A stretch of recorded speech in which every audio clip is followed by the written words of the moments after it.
Yeah! Yay! I am so quiet in my apartment because of the giant fear of my neighbors and how often they call the cops on me for not any good fucking reason at all. Oh. I talk to that cop like once a quarter. He's like, "You cooking in here? Because someone smells burning plastic." And I was like, "Yes, I live here. Sometimes I fucking cook." Wow. He won't bring his mask either. And he does that dumbass cop thing where he's got to be 6 inches from my door so he could think, like, I'll just hold the door open so he can look in my apartment and look for contraband. Last time he did it, I stepped right into the alleyway and it was just like an inch from him while we were talking. It's kind of intimidating. Yeah, you are a tall boy. He's about my height. He's just in better shape, but he didn't have a gun, so what are you going to do? All cops have guns, even if you can't see them. Oh, he's the apartment cop. Well, yeah, he could have been concealing. He had his walkie-talkie in his hand and his cell phone in the other, so I knew he had to drop something. Now, see, I thought you were saying that it was like real cops, not cops stationed at your apartment. No. See, my apartment has been in... campus police. Basically. Yeah, it's a resource officer is what they're really called.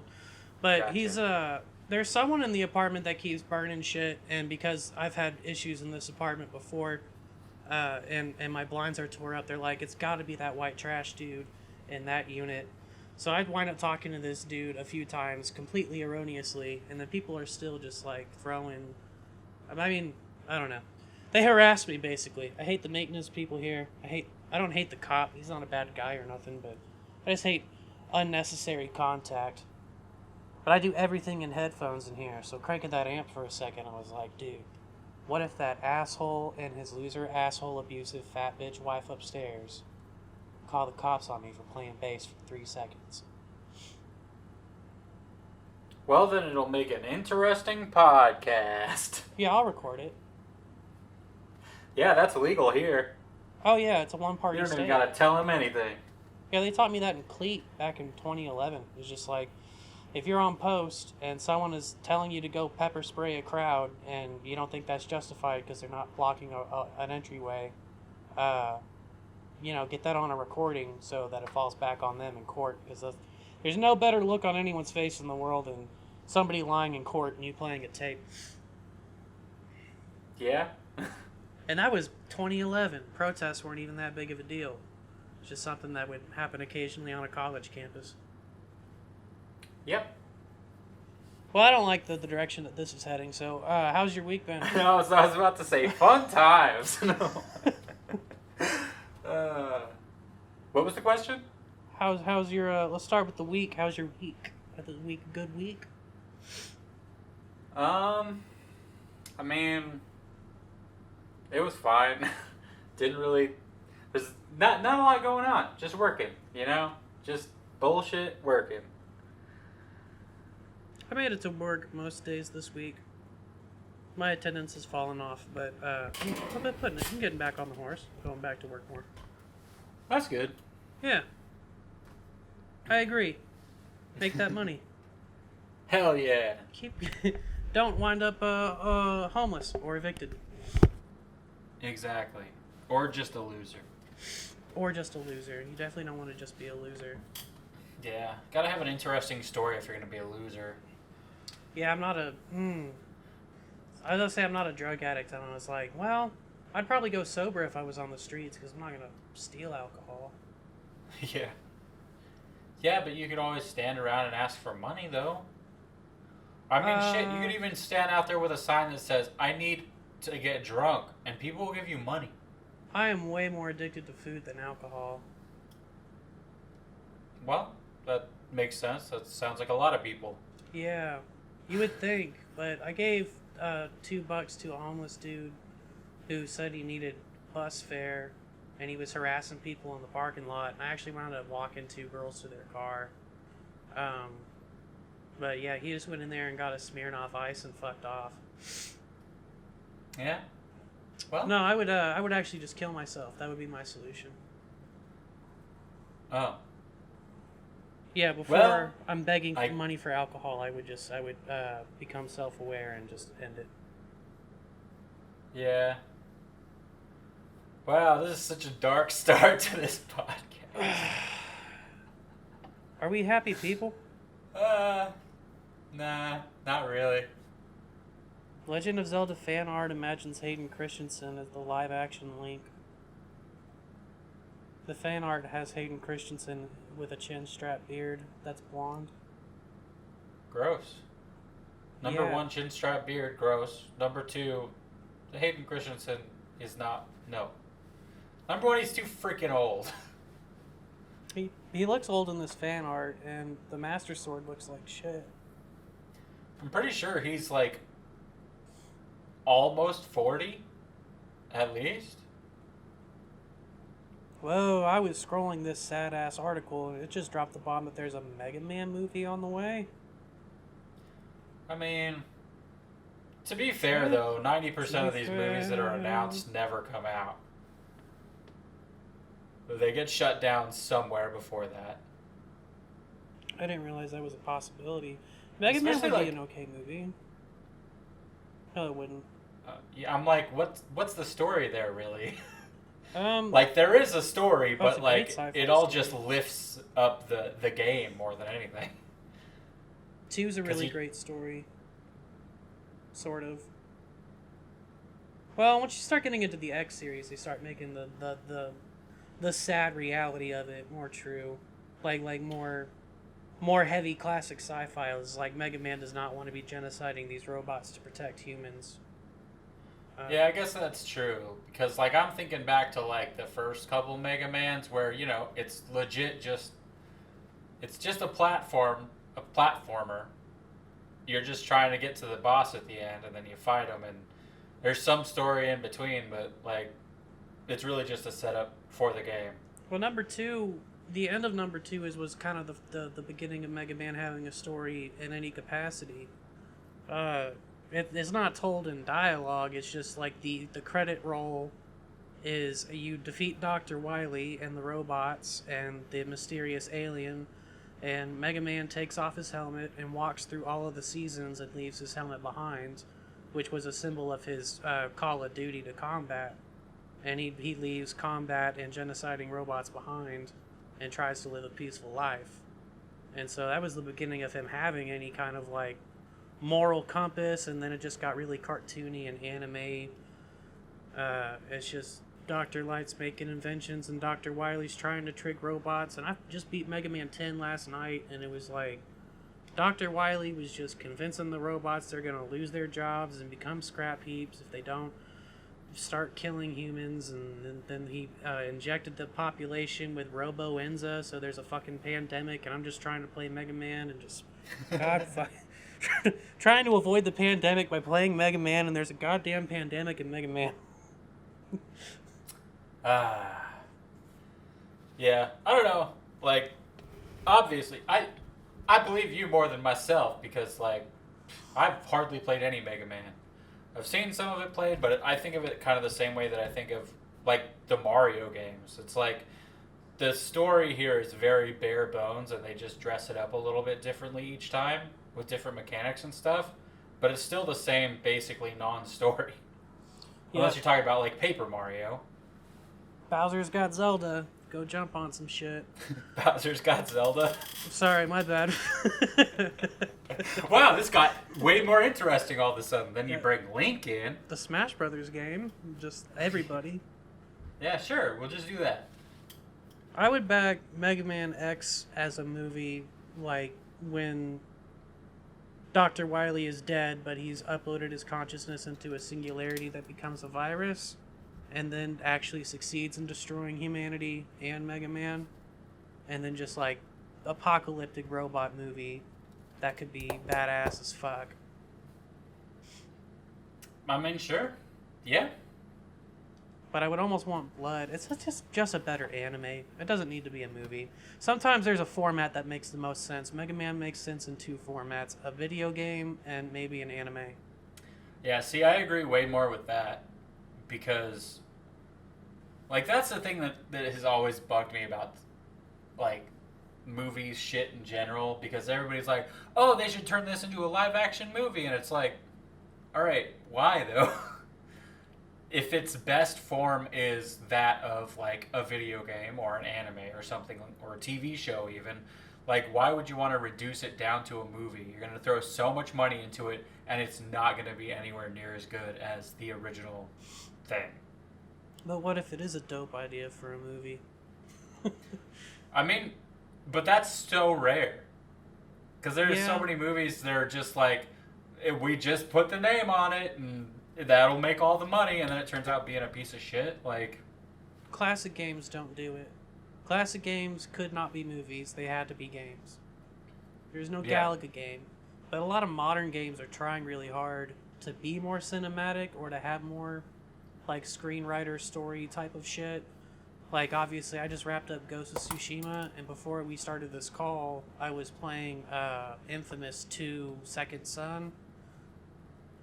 And like those are both Sucker Punch Studio games where you're kind of like hinged on your decision making, and there's a lot of cutscenes and you're kind of forced into a storyline, and it's like those could easily have just been movies. And probably would have been better movies than games. Oh, is this a review for, what's it called? Ghost of Tsushima or whatever? Ghost of Sashimis. Ghost of Tsushima. I give it a 7 or 8 out of 10. Alright, that's not bad. Yeah, the combat, if you like some difficult swordplay, was amazing. People kept telling, like before it came out, they were like, it's Assassin's Creed meets Dark Souls. First of all, you can't run up a single wall. You can't do any parkour. It's got as much parkour in it as Sarge's Heroes, like on the 64. If you're close to the edge of a roof and you jump, you can grab the edge of the roof, and then you're on a roof. If the next roof is close enough, you can jump to the next roof. You can't do a wall jump. You have to get to you have to level into being able to do a combat roll, and even then you can be smacked right out of it.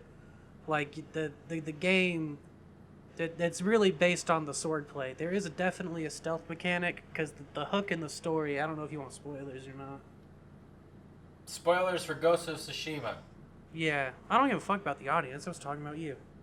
No, well, I was just confirming that I'm not gonna play it. Okay, yeah. So it's it feels like one of those games where you are left with a choice to either become the Ghost of Tsushima, who was a samurai who goes through more guerrilla warfare tactics to save the Isle of Tsushima from the Mongol invasion, or you can fight honorably as a samurai, because it gives you the option. Like, if you're running up on an enemy encampment, you can either sneak in and try to assassinate everybody, or you can walk up to the front gate and press up on the D-pad, and then you have a twitch reflex combat sequence, and then the rest is just you trying to survive a sword fight with 30 people. And it gets pretty fucking intense. But then, like, halfway through the story, you go and visit what was essentially your nanny at your samurai temple, because people forget that feudal Japan was completely a class system. So naturally, you're a samurai. You have this giant plantation with one person left in it since your father got slaughtered by the Mongols and shit. But yeah, you convince her to make a poison. It's not even her idea. You convince her to put poison that you can put on a blow dart so you can start assassinating people. And then a quest forces you to start assassinating people, or you fail. And then you finally go and invade the Khan's palace, and you have to poison an entire army. Like, you have no choice. You have to resort to terrorist tactics to complete the game. And there is no alternate ending.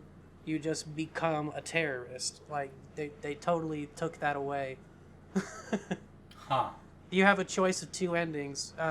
Kill your uncle or don't. Okay. Yeah. Resulting in what? The same ending. You get to keep running around on your fucking horse if you really want to. Huh. Alright. Well. Just the word stealth scared me away from that game. It's optional. Oh. Yeah, I mean, like I said, if you wanted to just go run in there hard mode and do all the combat, you can just run up and fight everybody. Which I chose to do, because I thought it's like, I want to do samurai. I want to be samurai. I want to do Way of Samurai. I want to win as samurai. And then at the end, it's like there's nothing. There's not even a trophy. You don't get any type of reward. It doesn't change the story. You need to be a terrorist. It's easier. You can shoot people from 1.5 miles away with a longbow. Just do that. That definitely sounds more my style. Even in like Breath of the Wild and shit, if I see something that I want to kill, if I'm like up on a hill or something and my arrow can reach it, I will sit there and fire like 100 arrows to kill something. Yeah, I'd love that for Tsushima. You don't get enough arrows. Like once you have a fully upgraded quiver, you can have like 16 short bow arrows or 8 longbow arrows. But a longbow arrow will kill anything if you get a headshot. Oh, okay. I was about to say that actually sounds like it makes it a lot more interesting. And then you're like one-shot arrows, and I'm like, oh, okay. It doesn't zoom in very much, so a headshot's kind of tricky. Yeah. I get them, but, I'm patient. I'll kill them all. That doesn't sound right. Yeah, I actually had an easy enough time with the stealth mechanics in Sashimi's because the game that it is the closest to in all the games in the world is Red Dead Redemption 2. It steals everything from Red Dead Redemption 2. The horseback riding, the hunting for predators, Yeah, but do the horses' balls tighten in cold weather? No, but what's really cool is that you can whistle to call your horse, and the mechanic for getting your horse to come up is that it appears from behind you, no matter where you're looking. Well, it's weird. From behind camera. So if you try to whip the whip around to catch the horse coming onto screen, it won't. But as long as you're just looking straight ahead, it'll just like come up on your shoulder. That's pretty smart. It is. The follow mechanic in this game is really smart too. Like if you have a mission where you have to follow somebody, it's not as dumb as Red Dead Redemption 2 where you could do it on auto mode or not, but you can't outrun them. They'll just speed up. And occasionally if it's necessary for you to go slow, then you'll be locked into pace. But you're still free roam. Huh. The game itself is not free roam. It makes it feel like it is because you can go and complete all sorts of side missions and do all sorts of raids on Mongol camps. But straight up, once you've disrespected your uncle, like you have to warp to one side of the map or the other. You can't walk across because his castle is in the middle and there's a lake on either side, so you can't like just walk through places. And you can't go to an area in the game that you're not supposed to yet. If you go into the area of a game that's not unlocked, it'll say there are overwhelming forces nearby, and arrows will come out of the ground and just shoot you in the ass until you're dead. Wow. That's actually pretty interesting as well. It's not just an invisible wall. I like that better. No, it's just like you have the chance to back up. It takes exactly 3 shots. You get hit with 3 ballista from inexplicable directions, and if you're looking down, you'll just get launched straight up in the air. That's funny. But it's an incredibly fun game, and the quests are really fun. I did most of the side quests, and I liberated the entire island. I think you have to take over 51 camps or something like that. 50 or 60 camps. I took them all over. Beat the main quests. Decided to let my uncle live. I think next time I do it, I'll kill my uncle. Monster. Well, John wants to see the game. I just played it and beat it, and yeah. It was really, really beautiful. Like the graphics and just the layout of Japan itself. Like you see it in anime sometimes. They've got those crazy white trees and crazy yellow trees and crazy red trees, and the landscape can be really stunning. Yeah. And they captured that really, really well. They captured sunset there well. The nighttime sky is always clear unless you've been assassinating too many people, and then there's always a thunderstorm. That's awesome. Yeah, the weather mechanic is based on your evilness. That's the only mechanic that changes in the game based on how shitty you play. And by the end of it, once I realized it didn't matter, I was headshotting people all over the place and shooting poison darts and just being a bastard. So it was like, it looked like there was going to be a tornado any second by the time I actually beat the game. Well, sometimes that's the best way to go. It was. I had a tremendous amount of fun playing dirty. And next time I do it, I will play dirty. I do like challenging an encampment. Because they've got the dual mechanic when you run up on a camp. You press up, and then it says... Sometimes he just hops off his horse and says, "Fight me!" And or sometimes he'll say, "Bring your strongest warrior," and then he'll hold his hand over his sword, and it's a Bushido type of combat. So you wait for the other person to draw, and then you release the button, and then you draw and get an instant kill. And if you've upgraded yourself enough, you can level into getting a sequence of kills, where you can kill like the first 4 people that attack you with instant kills. But then you got to go to regular sword combat. Huh. Yep. It really relies on the parry mechanic, and it also relies on stances and disciplines, so you have to learn all the stances to fight different weapon types. Yeah. Well, you just switch those over. It does a... Did you play Arkham Asylum or the Arkham games? I played a small amount of Arkham City before it glitched because my computer's too old. Gotcha. So, like, I actually couldn't complete certain missions because shit just wouldn't load. The rhythmic mechanics are based kind of on that. Like, there's a button for parry, and there's a button for dodge, and then there's the trigger buttons will send you into bullet time, and then you can use a joystick to change into a new sword stance so you can fight different types of enemies. So it gets really fluid, like being late in the Arkham games. Okay. Yeah, because I was like, is it like the newer Mortal Kombat games where they have like different fighting styles and it's kind of obnoxious?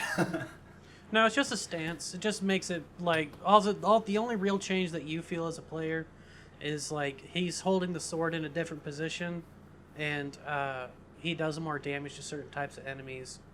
You'll get like special things, like he'll make more aggressive kicks because certain power moves will kick. Like if you're fighting sword enemies, you get a kick that knocks them backwards, so you can rush them down. But once you've upgraded that, you can charge the kick, and he'll just sit there and hold his foot for a second, and then like crane kick a motherfucker in the chest, and like send him flying. Oh, that's fun. Yeah. It's so hard to organize a fight near a cliff, but I finally found one. Just crane kicking people off that cliff. This is Sparta! And they didn't die. They kept walking up the cliff. Soon there was like 10 dudes. 3 of them were archers just trying to shoot me, and I was just like running back and forth waiting for people to come up and chest kicking them. Nice. Brilliant. But yeah, the story was fine. It was good enough. The difference between Red Dead and Sashimi's was that Arthur Morgan is a super fascinating character, and it's a dirty character, and there's a lot of humanity. And then the samurais are just boring fucking people. They're Gotcha. super uninteresting people. But the gameplay mechanic was intense and amazing, and the landscapes were beautiful, and the quests were genuinely fun. Nice. It's a 7 or 8 out of 10. A lot of people love the story more than I did, but I was kind of pissed that they made me be a terrorist. Yeah, I get that. I feel like the non-diverse endings, I feel like that's the thing that bugs me the most about what you said, besides the word stealth. Yeah, because they teased it. They acted like... I'm fine with a game that's got a linear structure. As long as, it teased it so much at the beginning and in the trailers that, your choices will matter, but they fucking don't. Yeah. That's I hate it whenever they say, oh, your choices matter, and it, the path, it forks, but then it goes directly back to, what it would have been anyways. Yeah, what was that game? Fable. I never played it, but it actually made a difference, and there was a ton of trees on it. Oh. That's cool. Yeah, there's so many games that say that. Fallout? Like a whole lot of the Telltale games do that. I'm like, this... the only thing that changed was a couple dialogue boxes. Ugh. Yeah, that sucks. I beat Outerworlds finally as well. Oh yeah, you said you were gonna get that last time we talked. Which I think was D&D and not a podcast, actually. I got it a while ago on the Switch, and I beat that. And that actually does make, like, I don't think the end mission is going to change, because I was very surprised at the end mission. You are a colonist. It's based on, it's a Fallout ripoff. It's Obsidian, the people who did Fallout New Vegas. They finally made Fallout in space because Bethesda's not making good Fallout games anymore. Is Bethesda making any good games at all anymore? No, Obsidian is Fallout. Or sorry, Obsidian is the new Bethesda. Bethesda's probably going to go under. Yeah. And I'm looking forward to it. They can fuck off to death because even like their fucking all their good games were buggy as shit. Yeah, but I bet they're gonna make another Elder Scrolls game soon, and then everyone will be back. Maybe. Everybody with $60 to waste on it. Because I mean, people are still playing like Skyrim like crazy and the older Fallout games. So I'm sure if they're like, hey, new Elder Scrolls game, everybody will forgive their BS, their trash games that glitch the fuck out all the time. I'll say one thing about Outerworlds that I did miss about Fallout. You are not glitch jumping over a mountain in this one. You have to be where you're supposed to be. Sounds like a better made game to me. You can jump to a lot of places that are unsuspected, like a well-designed game, and you can travel to other planets. It's a spacefaring Fallout type game, but cool. You are not going to glitch jump over a city wall. You just my biggest complaint about Outerworlds is that there's a loading screen between every area, and the loading screens are fucking long. Gross. Yeah, and the music is very down tempo and ambient, so it's like you have this insane firefight with your party because you can have party members in this one, and then it's like a lot of walking, a lot of quiet, and then got loading screens that are a minute and a half long that have that 1950s style art on it, and it's an advertising joke. But the end mission, as far as I can tell, is always the same. The guy who rescues you from your pod, you have to rescue him from the corporation. And then the game ends. I really thought once I started that mission that it was the beginning of the second half of the game, and then they just gave me credits. It was so fucking unsatisfying. But you can actually destroy like at least towns and colonies and ways of life based on your decisions. And I actually did that in the first mission of the game. This city was like, hey, there's a group of deserters living in the botanical garden, and you have a choice to make. You can either try to bring us together, you can give us their power core and take the power out of their city. And then he didn't tell me that he wasn't like giving me the three options, but I decided to take the power core away from the advertiser-held colony and give it to the rebels, and I destroyed that entire city. Wow. See, I like that kind of stuff, though. I enjoy that stuff where it's legitimately like your choices really matter, where it's like you can just kill people off and they're just dead forever. You have to live with that. I almost destroyed another city on a different planet because that guy was being an asshole and I couldn't figure out the end of the quest because I was missing a MacGuffin. And it took me like 4 hours to find the dumb fucking MacGuffin. And I was like, I had all my eggs in the basket of these degenerate socialist rebels that were living in a colony that was not run by the corporations or advertisements. And then it turns out their leader was a shithead, loser asshole. And I was abandoning hope. He was just another sex-crazed cultist idiot. And then the option in the mission came up to kill him and install a new leader. And I was like, fuck, I'm America. I can't do this anymore. But I did. I killed him and I installed a new leader. Well, there you go. I used the new leader and I found the MacGuffin and I negotiated a treaty between them. And then we freed that colony.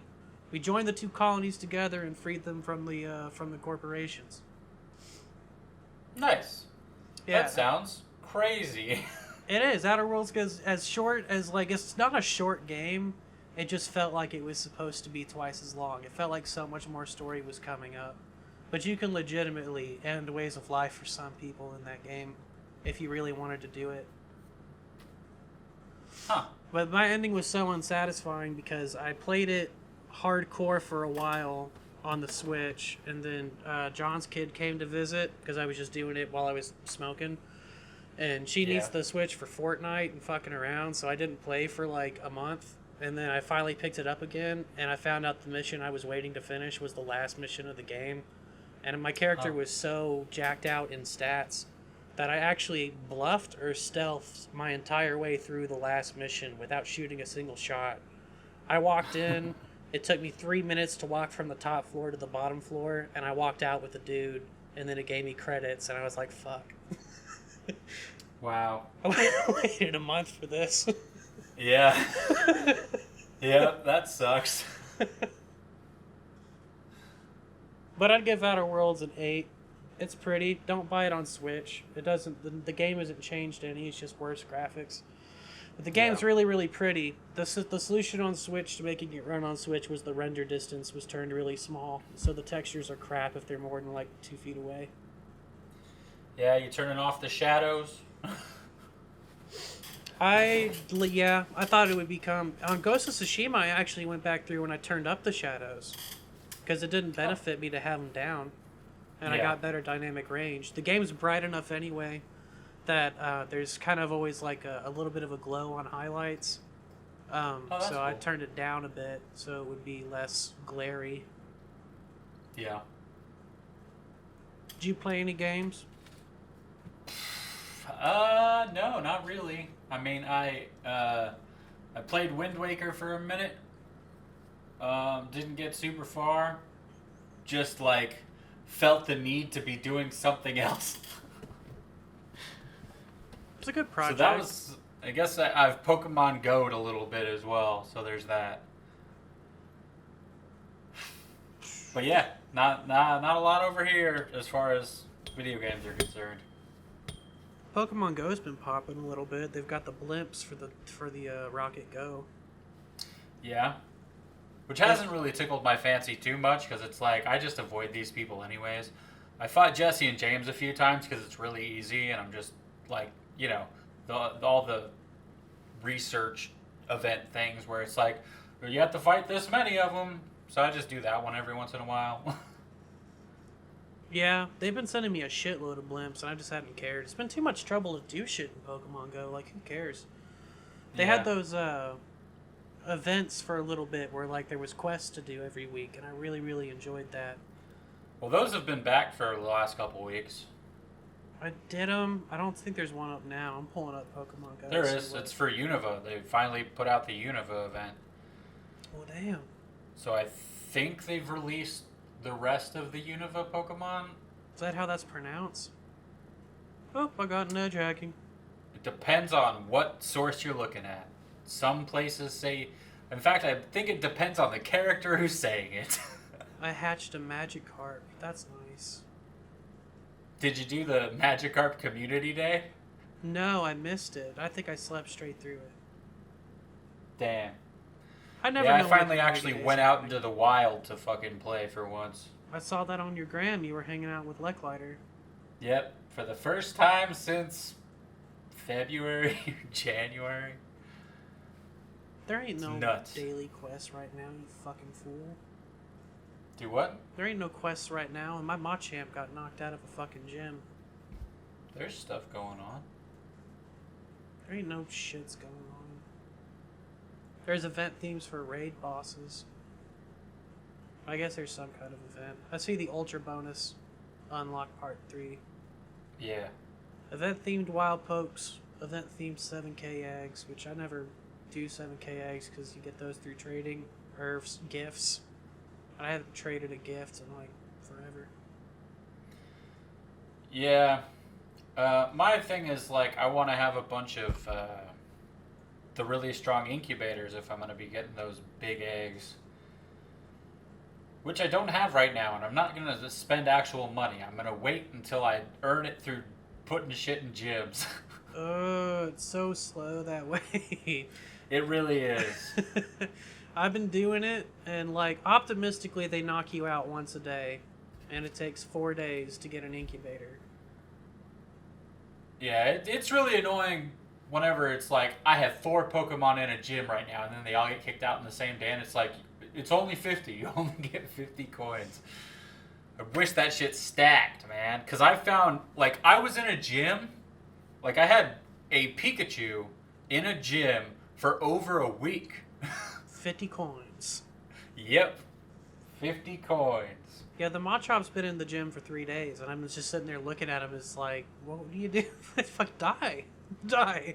I'm going to come up there. I'm going to switch teams, and I'm going to come up there and kill you. If only you could do that. It costs like 1,000 coins, and you can only change it once. Damn, dude. I hadn't looked into it. Yeah, they have the team medallion thing. I have 2 gyms, the church in my neighborhood, and then at Sooner and 29th, there's a sign that's technically a gym. I don't know why that sign is a Pokemon gym.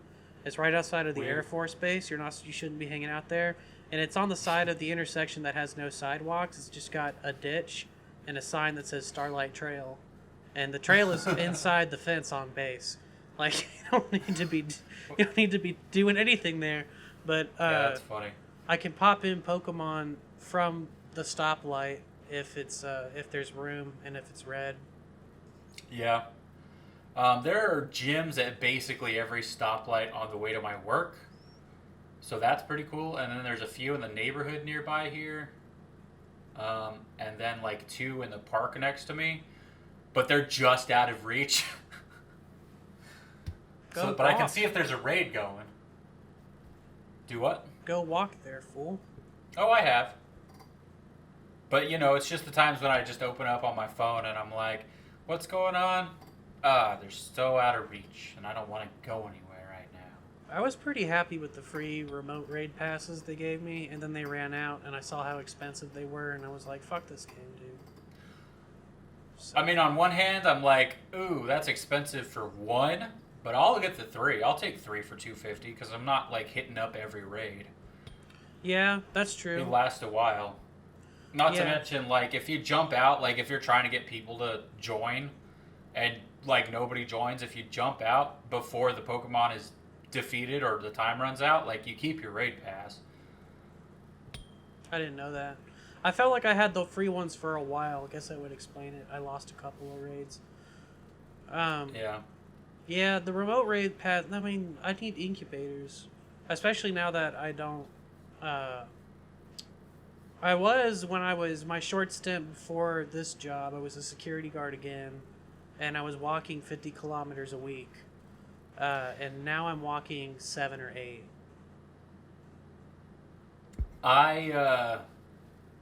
I normally do about 6, but there was a few weeks there where it was like, you did 2 kilometers, good for you. And I'm like, fuck you. The pandemic really fucking nosedove that. That's why I started, when I was still at work from home from John's garage, I would go every break and walk the block. Now it's just I walk the dog a little bit. I walk the dog for 5 or 6 minutes, and then I come back and do whatever I want to do before I clock back in.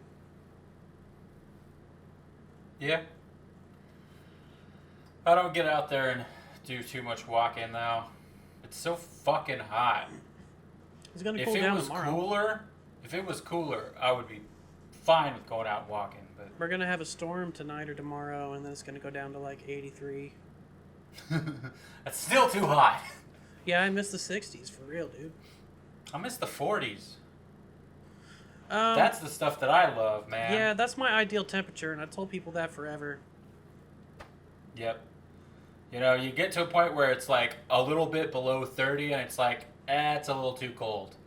But in the 40s, like 45 or between 35 and 45, I think is great. Yeah, I mean, probably in 20 years, Oklahoma will be a more mild climate just based on what's happened in my lifetime. When I was very small here, and it was upper 90s but dry, and then it was 110 every day of the summer and extremely dry, and then it was humid and 110 degrees, and then now it's constantly 95 and a little humid. This is the South now. Oklahoma is almost a real part of the South. Yeah. Which, you know, the weirdest part about that for me is, like, I've never thought of Kansas as the South at all. and it's like on the edge of the South now.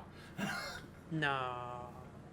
Well, they act like. Hey man, if Oklahoma's becoming the South, that means that Kansas is on the border of the South. They're a northern red state, but yeah, I guess they're the border technically of the South. Yeah. Fucking Oklahoma. But what was I gonna? I had something else to say about the weather. Right, it hasn't snowed in a fucking while, dude.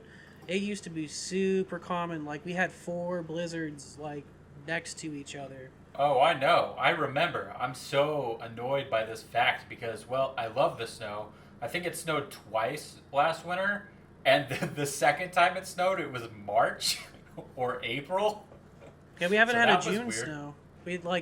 A March snow is not unusual. We usually get 1 freak March snow, but sometimes we'll get a June snow, and we didn't get that this year. Well, it's been a long time since a June snow. Yeah, because it's stabilized. The summer is stable. The summer is completely stable now. It is 85 to 95 and humid the whole time. Well, I mean, like last week, I got to work and it was 60 degrees, and I was like, this is almost great. This Yeah, is the better mornings than have been anything it's okay. been in a long time. The mornings have been pretty nice. It makes me want to, like, not have evening shifts anymore, but, you know, it is what it is. Yeah, I just keep thinking about, like, whenever November-ish comes around and it actually gets kind of nice. Like, nighttime during that time. I love it so much. I'm going to be technically working in the dark. 1:45, it'll be dark. I'm 1:45 to 10:30. Yeah, I was thinking. Well, yeah, I mean, by the time I get off of my, go to lunch, it'll be dark. That's crazy. I don't So mind you're it. working a crazy shift. It's gotten earlier. It's 1:45 to 10:30. It used to be 2:15 to 11. Yeah. But, I work 7:30 a.m. to 4 p.m. Like, pretty standard time. yeah, I could do that, maybe. I think I could do that. What I was having trouble doing was, it wasn't even 6. It was like 5:30 to whatever the fuck I was working. Showing up anywhere at 5:30 in the morning is unfucking likely. Yeah. I mean, you can change your sleep schedule to fit No, I anything, can't. really. Well, I'm saying most people can. No. There are plenty of people that do that, man. What are you talking about? I've done it before. I can't. I don't know if that's something you can always do forever. I don't think you can permanently be someone like that. Well, I don't know if I was cut out to work in an office. I don't know if I was ever supposed to be doing that. I don't know if I have the temperament. And I definitely don't think, given the way that I use recreational substances, I don't know if that's... Well, let me be specific, because there's coworkers that could listen to this. It's just alcohol. It's just... given the drinking habit, it gets kind of hard. Smoke weed every day! If I had my card, I don't... Man, all but one of the times I've smoked has been with you. Really? 2. Yeah, there was the time I was 12, and then one time... Which I was there, of course. Bitch. Nate's ex-girlfriend Jess and John's wife just started shotgunning me because I was drinking already. I and did then not know that blacked out. Nate and Jess weren't a thing anymore. What? I had no fucking idea. What? Oh my god. It was the most... No, we've talked about this on the podcast for sure. I have not heard this at all. I was just thinking... Maybe I was haven't seen- protecting the dirt. Do what? Maybe I was trying to not bring it up. Well, now you've done it publicly. And Well- I'm not editing shit. I love Nate, and I would never want to, like... I went through a breakup. Well, I went through a divorce really young, and that's a little different than going through a breakup in a long relationship, especially once you've had a long history of abandonment issues from your parents' divorce and frequently moving around the country, and then you're like... Anyway, Who are we talking about now? I'm confused. we were Is that talking you? about me for a second, but Okay. let's get off of that darkness. Maybe I was just trying not to bring any heat on Nate and Jess, but yeah, it was 2 weeks into the quarantine, basically, and it wasn't working. Oh, so they're one of those stories. Yeah, sorta. Well, Jess kept threatening that she was gonna go just move in with her mom, and then there was a bunch of other things, and it's not it's not my place to say, but then it kind of became like, yeah, go live with your mom. Seriously, go live with your mom. All of your stuff with you, living with your mom. Go, and then that was it. Weird. And then the amount of shit everybody talked about Jess the second she wasn't someone we had to talk to anymore, it was just so cathartic. Alright. Yep, I had no idea. We Nobody had tells to have me talked nothing. about it. We talked about Nate banging Quez. Well, yeah, but that was never, Because that doesn't mean anything. he was single. John's people are all, like, crazy perverts. Yeah, I don't know weird if over they're... there. I don't know if they have to, not be in a relationship to do stuff. Well, Nate and Jess were swingers. That's kind of like the John, Nate, Audrey, Jess quadrangle. Yeah, that's what I'm saying. Like, I didn't know that Nate had to not be in a relationship to be able to go bang a dude. I also didn't know if that was, like, legitimate. No, that really happened. I was... Okay, so I wasn't in the room, but I was there when it happened. In the house. I was in the house, and then, like, they went, and, you know, there's security cameras all throughout John's house except for the bedrooms, the bathrooms, the garage. And so, like, we didn't know if anything was happening. And then I was like, I've got to pee anyway. And I was like, I was gonna like do the little brother thing where you try to get close to the door and see if they're breathing heavy. I didn't have to. I didn't make it to the kitchen. They were fucking, dude. They were either putting on a piece of theater or they were getting after it. All right. Yeah, it was loud as fuck. They were fucking moaning. They were moaning at him, moaning, slapping, slapping and shit. Well, good for them. I don't know where the fuck I'm going with this. I played other video games. Hot damn! What were they? Guessing Smash Bros. What about Sekiro? You know what? I'm just gonna be honest. I opened Sekiro. Sure. There was a moment I turned the thing on and I don't remember. So like what one of the things that happened that me and Keegan and John have been doing is we were playing Borderlands because John had gotten the whole Borderlands collection for like $10 on a sale. Yeah. What the fuck? I'm trying to think of a very specific moment where I opened Sekiro and then went to a different game and that wound up becoming the next rabbit hole. I know last time we talked, the last podcast, I think it was, you said that you were playing Link's Awakening. Yeah, beaten Link's Awakening like 4 times. I don't need to do that again. Yeah. No, but me and Eddie have been racing to see who could beat all 11 main title Mega Mans the fastest. And I won as of yesterday. I beat all 11 Mega Mans. Dope. So once I could never do that. You could. Well, you could do the first 6 because if you go and you buy the collection of the first 6, there's a rewind button on the left bumper, so you can play Mega Man as though it's Prince of Persia. I don't know what that means. So you hold rewind, and instead of getting hit with a bullet, you know the bullet's coming and you can jump. Weird. And I didn't do that because I have Honor of Samurai, and I'm not going to cheat Eddie.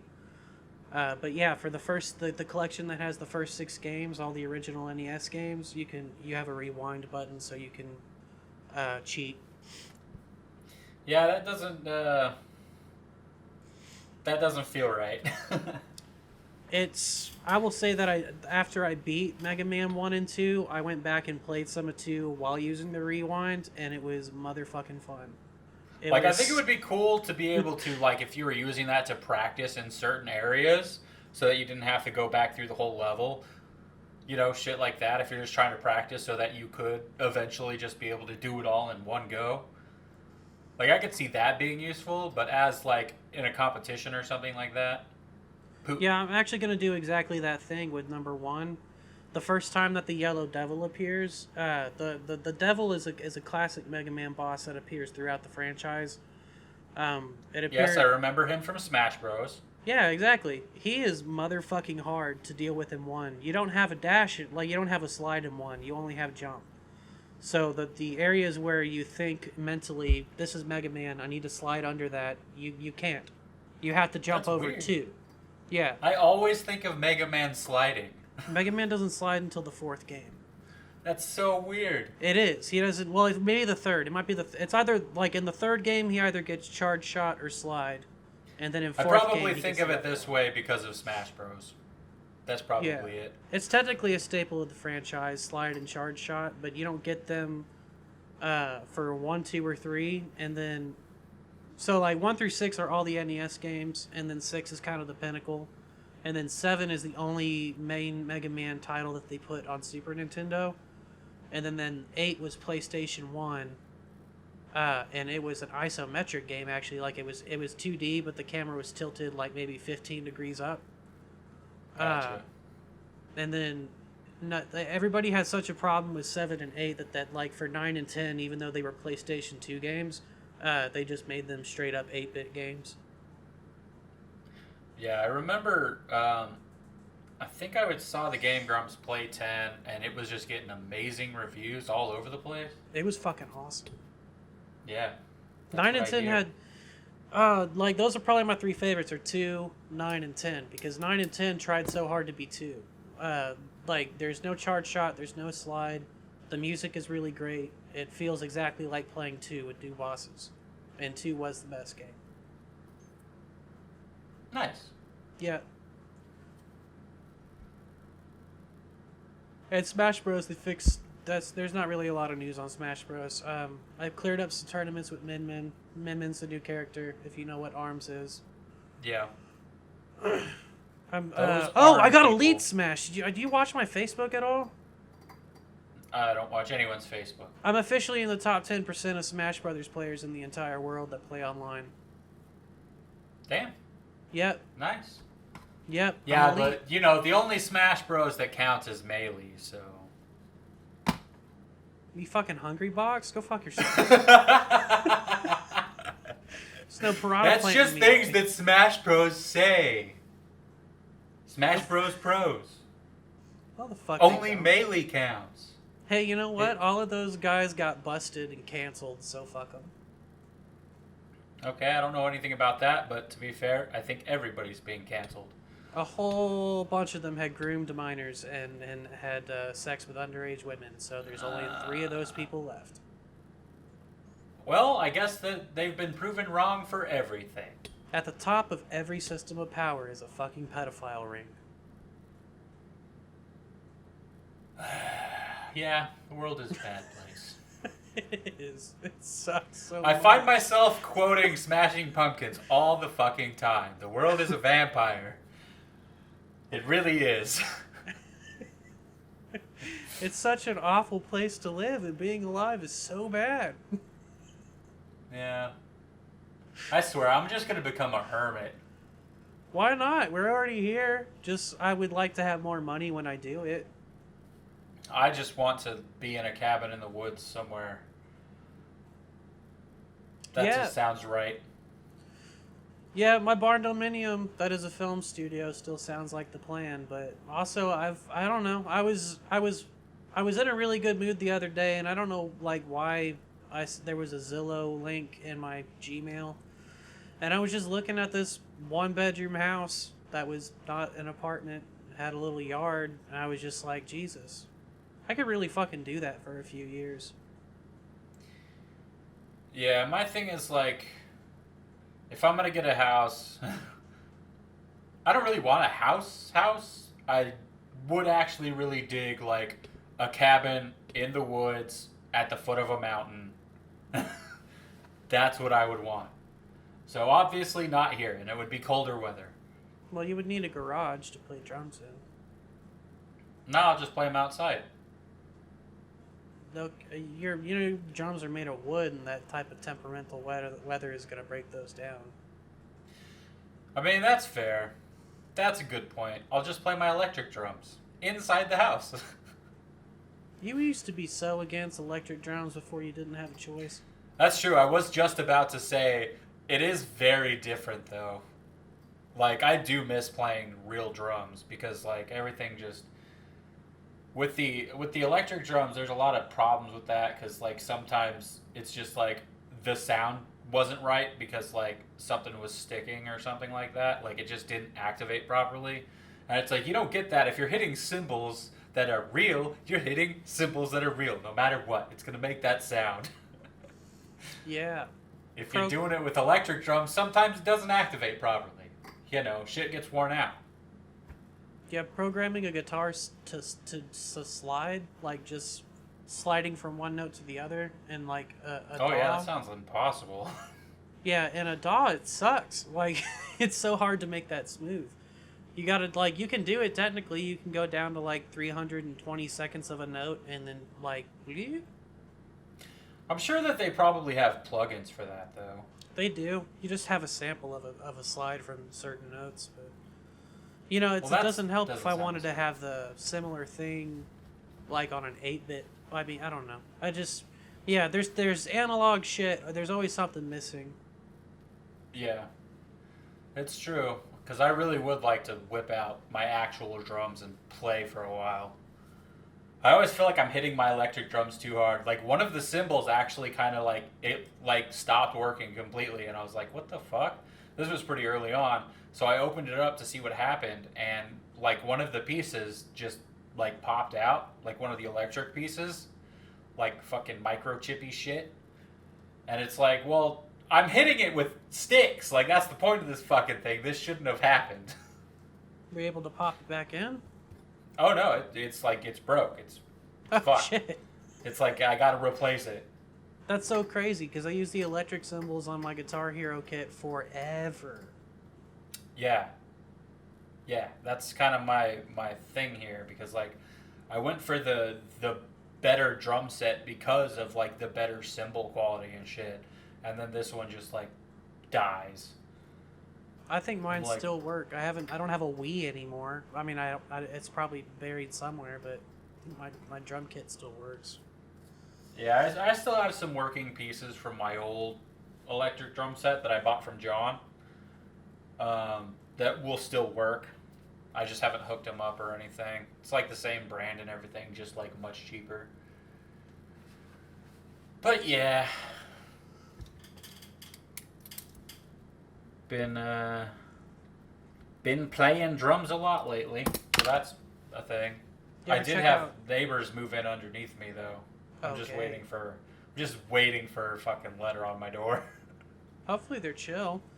I would love to call cops on the fucking amateur gymnastics league upstairs, because those people are cunts anyway. And they're super loud all the time, and like at some point in this last stretch of isolation and anxiety, I got so paranoid every sound was just sending me into a state like I just couldn't. And they're constantly banging up there and doing, like, I don't know if they're just throwing like bowling or something, having a dodgeball league. It was driving. I was so anxious I couldn't stay out on the phone at work. The sounds are getting my attention and making me jumpy. It's crazy. Yeah, luckily I'm on the top floor. So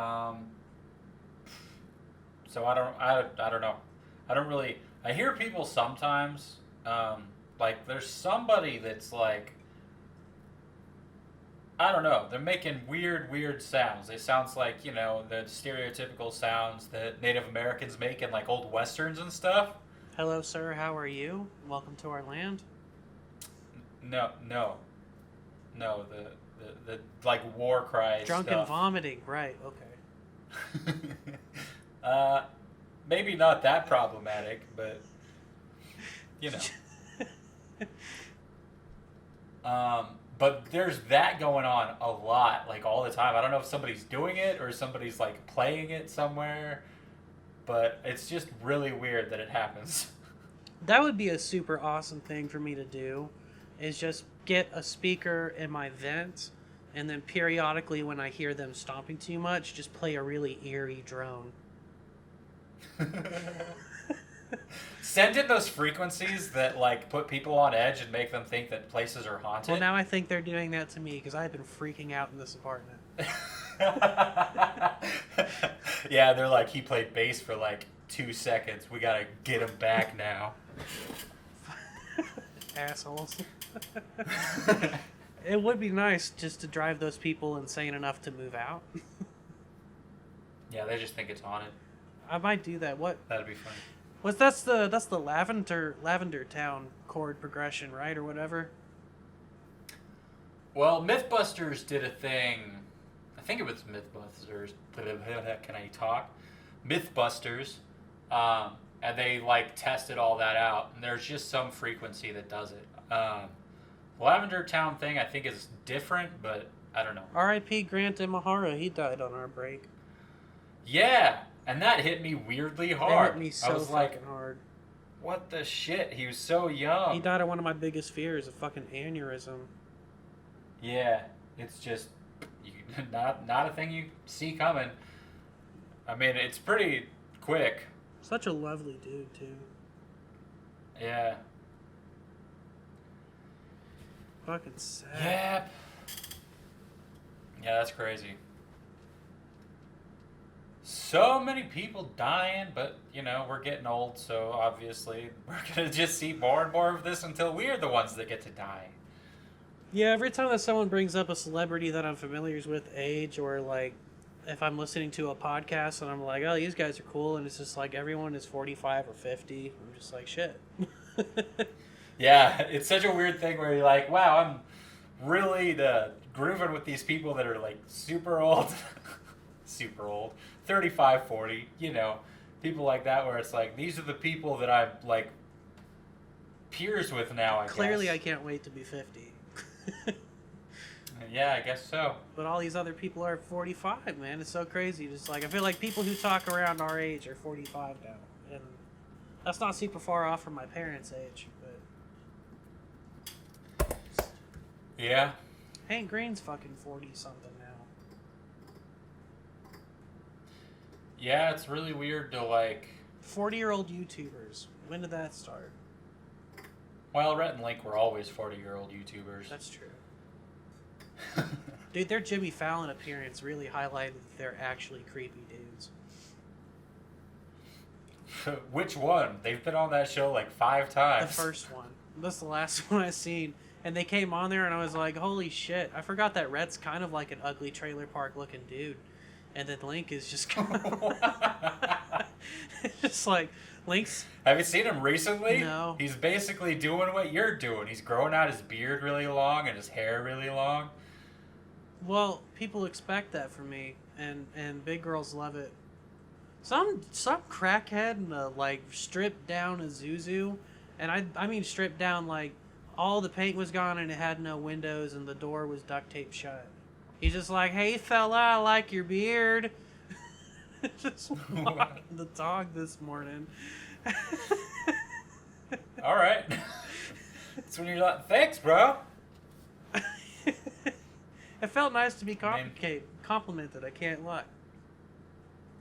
Yeah.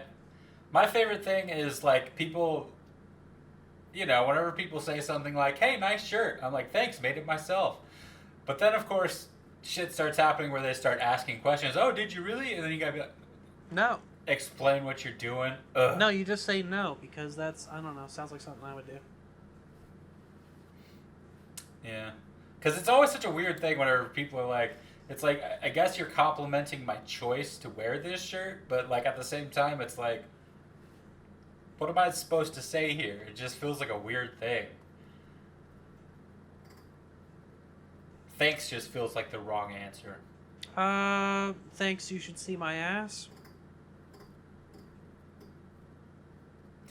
Sure. Yeah. Thanks, you should see something else. Yeah. I guess you haven't seen a lot of shirts. Yeah. You could say, Sure, why not? as nice as this economy, huh? Just take everybody to a dark level with that. Yeah, make sure that you're constantly bringing everybody around you down. That's the best way to Thanks, live. it was the only thing my mom bequeathed me when she died. Oh my god. I went on for months and months and months when I almost broke that lawn chair and you said your grandma gave that to you. Oh yeah. And now she really is dead. Oh my god. That's so mean-spirited now. She really did. Like, that was the last thing she left you. It's that shitty American flag lawn chair. I'm just like, whoa, don't sit in that. It was... Yeah, that's my shrine to my grandmother. That was so funny before she died, and now it's not, but I still laugh at it. I mean, you know, that's the world. Yeah. My grandma's dead too, buddy. It's okay. She just actually had her, would have had her birthday a couple of days ago, August 12th. August 31st, not 31st. What is it? It is the 31st, I believe. There's 31 days my in grandma's August. birthday. Oh, yep, there sure is. So I think that was her birthday. She would have been 80-something. 6, maybe? 86? I don't know. I have no idea how old grandma would have been. Well, I mean, mine's only been dead for less than a year, so that's why I know. Mine's only been dead We for 10 celebrated years. her last birthday. That's true. Well, my family's so spread out. I haven't celebrated my grandma's birthday probably ever. Well, no, that's not true. She used to like to go to get crab legs at the casino. That was her thing, king crab. So I've gone. That was the first place I ever ate crab legs. Was a casino. Yeah, they always have crab legs. It's crazy. I mean, not all of them. No, they do specials on them. I've eaten crab legs with grandma at Boravage and Imperial Palace, and she didn't want to go to Grand Casino because she hated their buffet. Boomtown. Their buffet does kind of fucking suck. They're like, it's steak, and it's like, this is steak made of hamburger, you fucks. I'm talking about Biloxi, but I take it. Oh, I forget there's a gotcha. Grand Casino out here. Yeah. Yep. Boomtown. She loved Boomtown a lot. You just like their bakery. Just go get cakes at Boomtown. I don't even know what that is. It's a coastal casino in Biloxi. It's the Boomtown Casino. Oh. Well, that's a cool name. Yeah, it's got a Western frontier theme. That's what I figured. Yeah. Like some of the machines there. That's interesting. The Imperial Palace was entire Asian theme. It had a giant... Ooh, that's a fucking... Dude, the buildings, the casinos in Biloxi are so million miles away. Like when they were making them before Katrina, they were like, casinos are supposed to look like Vegas. The themes have to match. So the Boravage looks like a villa. It's a giant fucking incredible rich person looking affair. The Imperial Palace was a giant white and blue tower. At least their hotel was. And it had like the pagoda type of siding, but they also had LED strips on all the windows so they could do like New Year's Day effects and shit. The Boravage actually used to have a dragon, animatronic dragon show. Oh, wow. Yeah, of course the Hard Rock's the Hard Rock, but the Hard Rock didn't get there until after Katrina. What the fuck? Pirate something the fuck. Whatever, their casino floor was actually a boat, was actually a pirate ship. Damn. Yeah. Yeah, there aren't very many interesting casinos around here. No, they're just sheds, most of them. That's true. That's because there's so many of them. There are a few really nice ones, though. The ones in Biloxi are kind of sucky now. They're just large. I can't remember what the one is called. It's like the World Casino or something like that. I went there once, and it was like pretty fucking cool because it was like gigantic. It took so long to walk from one end to the other, and like each section was like a different part of the world. So that was pretty cool. Every casino I've been to since Katrina has just felt like, oh, this is just the river wind. Well, there were a couple of cool ones in Tunica, Mississippi, but I don't really remember them very well. The Irish-themed one. Riverwind sucks. Yeah. It's always like way too crowded. and it's not that interesting. You had to be rich to build them in Mississippi. They weren't American, or they weren't Native American casinos. They had an interesting law for the state of Mississippi that you cannot build casinos on land. So that's why there's so many casinos on the coast, because they're all floating on the water. And then there were a couple of places like Tunica that had access to the Mississippi or a nearby tributary that were putting them on the river or on a lake. Interesting. Yeah, so they were capitalist-funded American casinos that wanted to emulate Vegas. All right. Yeah, that's smart, I guess. Sure, building a casino is a massively profitable endeavor, but it led them to have more Not anymore, kitschy. Cool, no, yeah, that's true. Well, they're open. My parents are still professional gamblers, so they're going. They wear N95 masks and will push people if they have to. Yeah. Keep their 6 feet. Yeah. Because, working where I work, I see so many businesses going out of business and so many just like, well, we didn't do anything because of COVID and blah, blah, blah. That's true. You actually walk by businesses that are not giant franchises. Oh, yeah. Everything is closing, dude. It's insane. And I'm just sitting here like, it is crazy to me that there's, like, so many businesses out there that, like, because this started happening, like, a month into quarantine. Well, they're check to check like normal people. So many places were just immediately like, well, going out of business. And I'm like, how do you not have a month of coverage here? Like, for this kind of thing to happen? Well, somebody makes a big salary, rent is really expensive, everything else can fuck off. Yeah, well, that's what I'm saying. It's bad business to not at least have a month of cushion. Yeah. Because it happens so fast. Well, most people, yeah, even places like Walmart go month to month. And I think that's really why they reduced their hours. It had nothing to do with social distancing or any of that shit. I think they went from 7 to 8:30 to reduce staff. Oh, I agree. Like, they have been, adding all the self-checkout stuff so they can have less employees.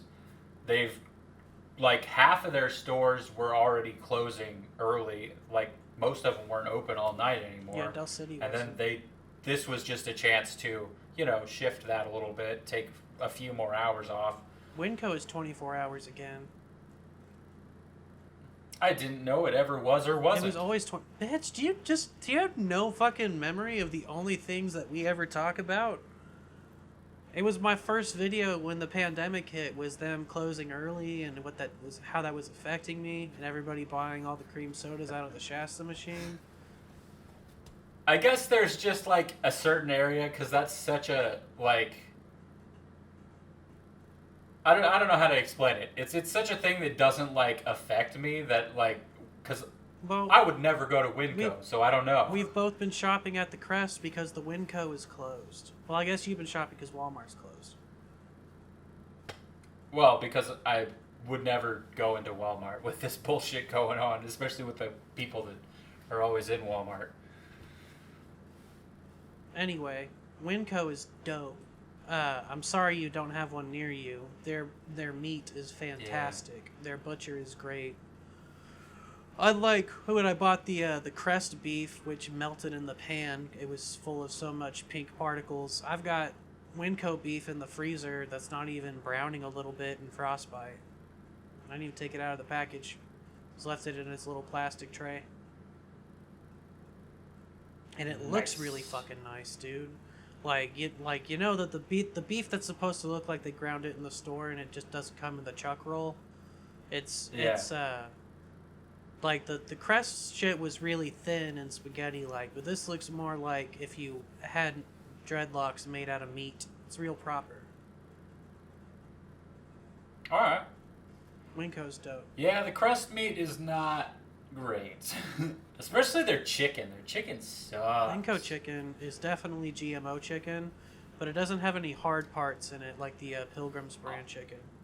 I want the GMO chicken. I want the chicken that's the size of a turkey. Yeah. I want to get a chicken breast that's the size of a full roast chicken.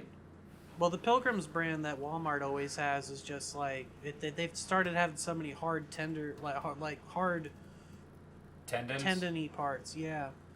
Yeah. And then the chicken in general was like crunchy. Yeah, I just like the frozen chicken in most places fucking sucks. I don't buy frozen chicken. I buy white meat breasts. I didn't used to buy frozen chicken. You- I do now because like I need it to last a while. You just freeze the breast. And I want to go to the store less than I normally Just do. freeze the chicken breast. But then it's frozen. Yeah, but it's still better than just buying those stupid chicken patties. Yeah, probably. More meat and it's cheaper. I don't think it's cheaper, but it is more meat for You sure. just want to have a fucking fight, don't you? You just want to fight. Just everything I say, you just Let's fight! let's fucking do it. I'm gonna cough in your mouth, dude. Over the phone. Yeah. Go ahead and try it. Fuck it. Anyway, I've had a lovely time shopping at Winco. That's cool. Yeah. I've had a terrible time shopping anywhere except online, basically, since this started. Well, I'm living the overdraft life again, so I'm not shopping online. Yeah. I'm good till hopefully good till the beginning of September. So that when your move is? Oh, I'm not actually moving now. I'm stuck in this shithole for another year. Is that for pandemic reasons? No, it's for I applied at a different apartment complex that I really, really wanted to get into because it was right by my work. And then they were like, "You've been approved as long as you have a co-signer or can pay first and last month's rent." And at that point, I'm like, "Well, I'm broke and I'm not getting a co-signer, so eat my ass. Here's the $350. I hope you like it, you fucking pricks." Was that the application fee? It was $250 for the application fee. What the And fuck? then because that made me broke, I had to borrow $100 and then pay that back. So it all added up to $350. I wouldn't have even thought to go move someplace with that type of application fee. I don't even think I think I just emailed the place I'm at. Yeah, well, I mean, I haven't had any application fees that are much cheaper than that in ever, so... I think I did have an application fee. I think it was $25 though. I know, like, normally they'll have, like, an application fee of, like... I don't even remember what it was for this place. I think it was $150 for the application fee and then, like, a $25 like handling fee or whatever the fuck. No, first and last month's rent isn't that uncommon. That's normal for getting a house. It is, yes, I agree with that. But it was the fact that like it was the rent was like $820 or something like that, and I would have to have it in such a short amount of time. Oh no. That was the big issue. Like, normally I would have gone for it. But the big thing was, after I put that in the very next day, I find out at my job that they're moving. We're moving. So, like, I would have actually been further away than I am now. Fuck that. From the new building.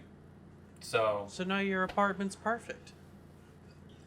I mean, it's still really far away because, the new building is downtown. So that fucking sucks. You're only like 10 minutes from downtown though. No, I know, but the traffic is gonna be stupid. This is all stuff I'm gonna have to cut out. Yeah, we'll just skip it. We'll skip it. I just wanted to know if you were gonna be near food during lunch or not, or if you were gonna have to pack a lunch. I just pack a lunch anyways. Yeah, it saves a shitload of money. Yeah, and my lunches are half an hour at this point, so like there's not a lot of time to go out and get anything. That fucking sucks so much. My lunch is only 45 Thanks, minutes. COVID. My lunch is 45 minutes, and since if I were to pack a lunch, even though I work at my house, I could eat and then walk the dogs and sleep for 30 minutes. But instead, I'm usually cooking. Yeah, I was. My lunch period was an hour long. Before the COVID thing, but they want to get us kind of out of the building earlier, I guess. That doesn't make any sense. So, well, they shortened our lunch to half an hour and then shaved that off the end of the day. Okay. So we get off at 4 instead of 4:30. I mean, that's kind of nice. I probably would have opted for that if it was a choice. Yeah, I'm definitely like at first it was a pain in the ass because I got so used to having an hour to chill out, watch YouTube videos, and take my time eating, and then they shortened it so like the first week it was just like I have to eat so fast. There's not a lot of time to chill. YouTube videos are too long now. Yeah, that really just it becomes more focusing. Like, you don't even touch your phone when you go to break if you only have 20 or 30 minutes. Just heat it up, eat it, and then if you have 5 or 10 minutes, maybe go take a really long piss. Yeah. I came around to liking it a lot because getting out earlier is better. Yeah, that's for sure. Like it makes that last chunk, the last quarter of the day between breaks and stuff, it makes it shorter. It's an hour and a half instead of 2 hours, so that's nice. Yeah, you don't slow down as much after lunch. It's not as sluggish. Yeah. Keep that momentum. I have to pee. Oh, okay. I'm gonna pee real quick. Hey guys, what's going on? I guess it's just us now. I'm just sort of, you know how I'm usually telling Zach to show up to work, but I'm... Ah! That probably clipped the mic. I just dropped my phone right on my mic. I'm laying down. Been laying down the whole time. It's kind of why my throat sounds congested. Just gonna read these. I'm actually gonna scroll Facebook because I can't stand to be alone with my thoughts for super long. So I'm just gonna look at these articles. Watch Weezer audition for Keanu Reeves and Alex Winter in new Bill and Ted Face the Music video. I would actually. That's a crossover I'm actually interested in. Weezer and Bill and Ted. That sounds good. I don't know if that's gonna be. You're not gonna be able to hear it because it's in an earbud. This segment will probably have to be cut. I can't play a video and take a call. Well, that sucks.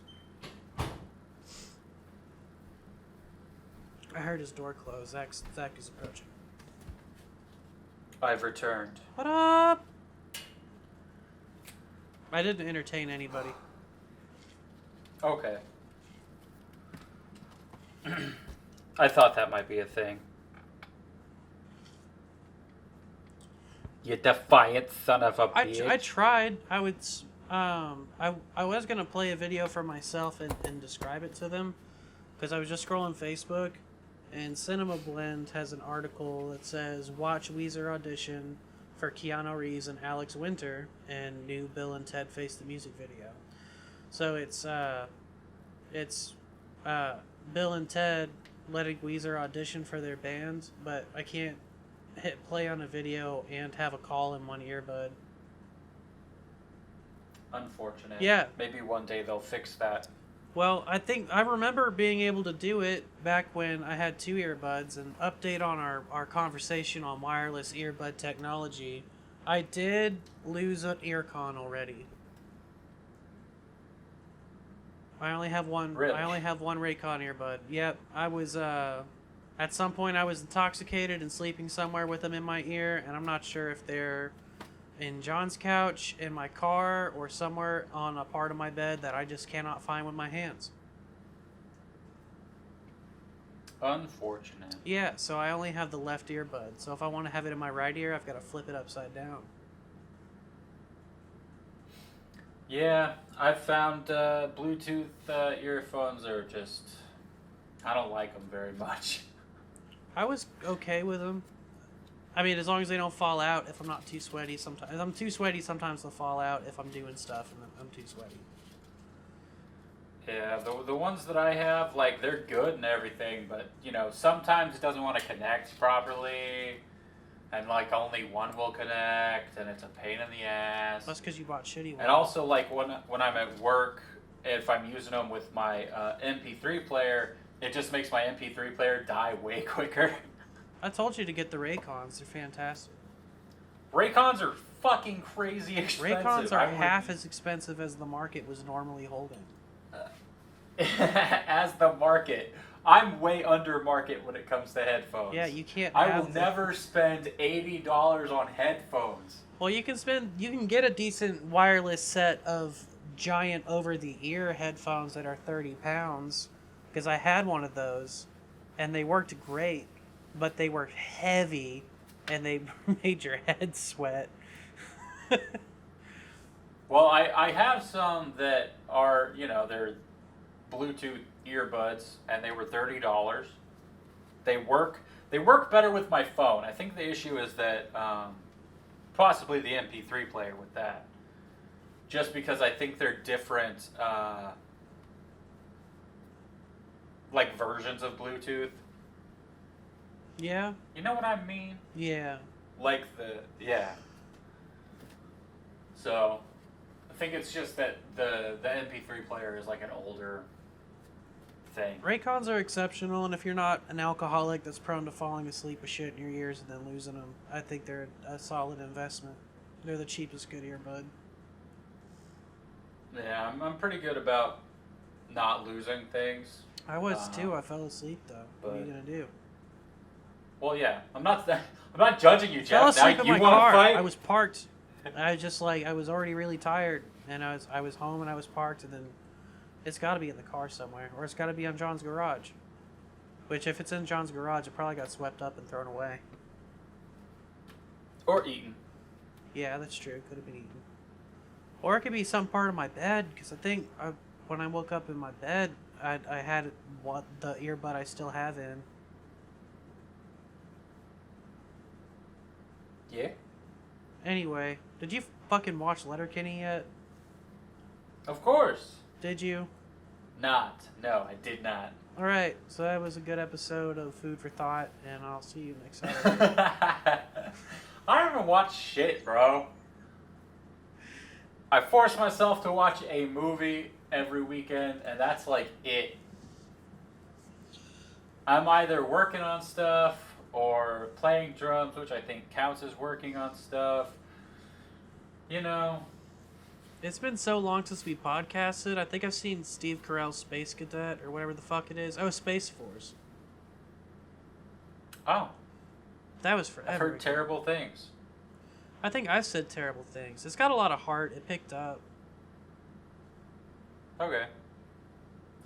Yeah, I haven't heard, like, one good thing about it. I know people were excited about it, and then it came out, and all I've heard is just bad. Interesting. Not like, oh, this is awful, but just kind of like it's boring. It doesn't do a lot.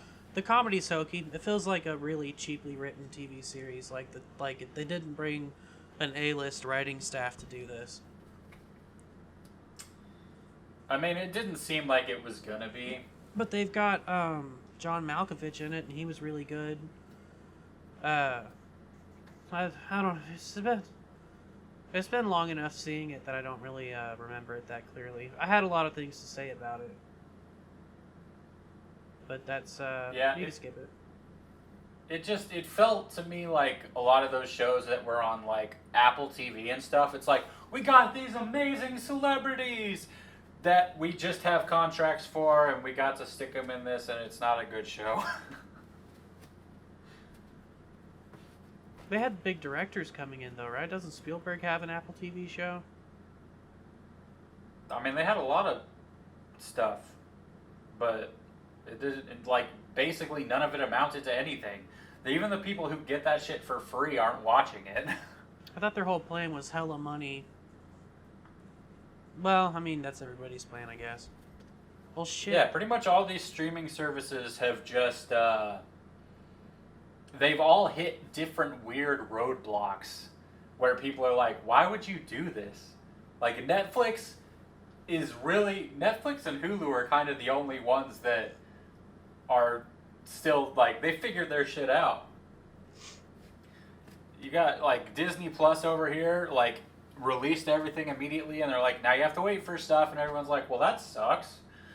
And, like, HBO Max just, like, they're like, we have these things that you would have liked for, like, another month, and then they're going off to somewhere else. Like, all the Harry Potter movies, a bunch of the DC movies, like, they're getting rid of them immediately. Like, shit that people signed up for. Yeah, that Harley Quinn show is getting pirated a shitload because nobody has the DC Universe app. Well, yeah. Like, it's so weird that the DC Universe app still exists with HBO Max, because it's the same company. It's Warner Brothers. You'd think that they would just smack them together. I'd be more likely to get HBO Max if they were like, it also has the DC Comics app, because they have comics on there as well. Yeah, Warner Brothers should be trying to leverage just them being Warner Brothers. Yeah. Like, my mom finally sent me the stupid, like, so she has Disney Plus, and I didn't know it. And she's just like, oh, you don't have Disney Plus? Let me just give you those passcodes. Disney's got everything that's ever been fucking Disney possible on it. You've got ABC shows on there. Oh, yeah. And they have, like, everything. And Hulu is FX, and I didn't know that. So I finally went and watched all of Arthur all over again. Sorry, Archer. And okay, I was like, Arthur the Aardvark? Fucking... I mean, I don't blame you. It was a great show. I haven't watched it in years, though. Of course, I've seen every episode of Letterkenny again multiple times since our last podcast, but yeah, I'm probably going to go try to find Wilfred if I can. They've got Futurama on there as well. Yeah. Hulu's pretty dope. Yeah, I still have Netflix and Amazon, and that's it. 90s Nostalgia is a section on Hulu. I'm just scrolling through these, because of course it knows I want to watch the Powerpuff Girls. But then it's also like Hey Arnold and then Rugrats, and then it goes straight to your parent shows at the time. Cheers, Frasier, ER, Twin Peaks, Baywatch. Baywatch, that's old shit. That's not 90s. Yeah, it is. Really? Shit. It's not Efron, though. It was early 90s, but... Yeah, I guess that makes sense. Baywatch remastered, anyway. I haven't watched the Golden Girls again. Well, I didn't really get into the Golden Girls. Futurama's on here. That's dope. I tried to watch Daria, and that show is motherfucking boring. Well, it's coming back. It's funny, don't get me wrong, but it is motherfucking boring. Yeah. Those shows, like, I never watched them when I was younger. Never watched Daria. Didn't watch, like, Beavis and Butthead or any of that stuff that was on those channels, the Viacom networks. Nope. I think what I'll do is show me more animated fantasy shows based on my Rick and Morty and Adventure Time shit. So it's telling me to watch Gravity Falls and Steven Universe, and those are pretty well recommended. Yeah. I haven't watched either of those either. Probably never will. I'm taking this detour because I feel like I've watched something that was worth talking about since the last time we podcasted, but I can't prove it. Mike Tyson's Mysteries is on Hulu, but I can't keep recommending Hulu to you because you're not going to do it. I mean, I'll do it eventually, but it's not a priority because, like, I don't really watch what I have. You know, I'm waiting for, like, the stuff that I'm super interested in watching to come out on fucking Disney Plus. That's, like, the one thing that I'm waiting for the MCU shows, damn it. And, like, The Mandalorian Season 2. I might do some... Then I might watch something. Yeah, now that I have access to Disney Plus, there was stuff I remembered wanting to watch. A bunch of stuff. Oh, yeah, dude, you should watch The Mandalorian. Yeah, I don't know if I care that much about The Mandalorian. I didn't care either. In fact, like, the first few episodes, I was like, this is not very interesting. But, you know, it gets there really well, and like the episode with Bill Burr is great. Well, I definitely love to see the Bill Burr episode. I love Bill Burr. It's funny because he doesn't give a shit about Star Wars. I know. I loved when he was talking about that shit on this H3 podcast, right? Yeah, he's talked about it a few places. That was fun. Roger Deakins had the cinematographer for The Mandalorian on to explain the volume lighting, and that shit is nuts. Yeah, that seems really interesting. The shit that they're doing on that show is like, that's crazy, man. Yeah, like they'll go out and shoot custom plates to have them act in front of that wall because it is just essentially a giant, very dense resolution TV screen. And then a green screen. It makes me think of like the fucking silver screen method back in the day where they were just like, it's just a projector projected behind them. That's exactly what it fucking is. But it also, they have VR controls. But better. Yeah. It's nuts. Even him explaining it was tough to get through. A much better episode of the Roger Deakins podcast.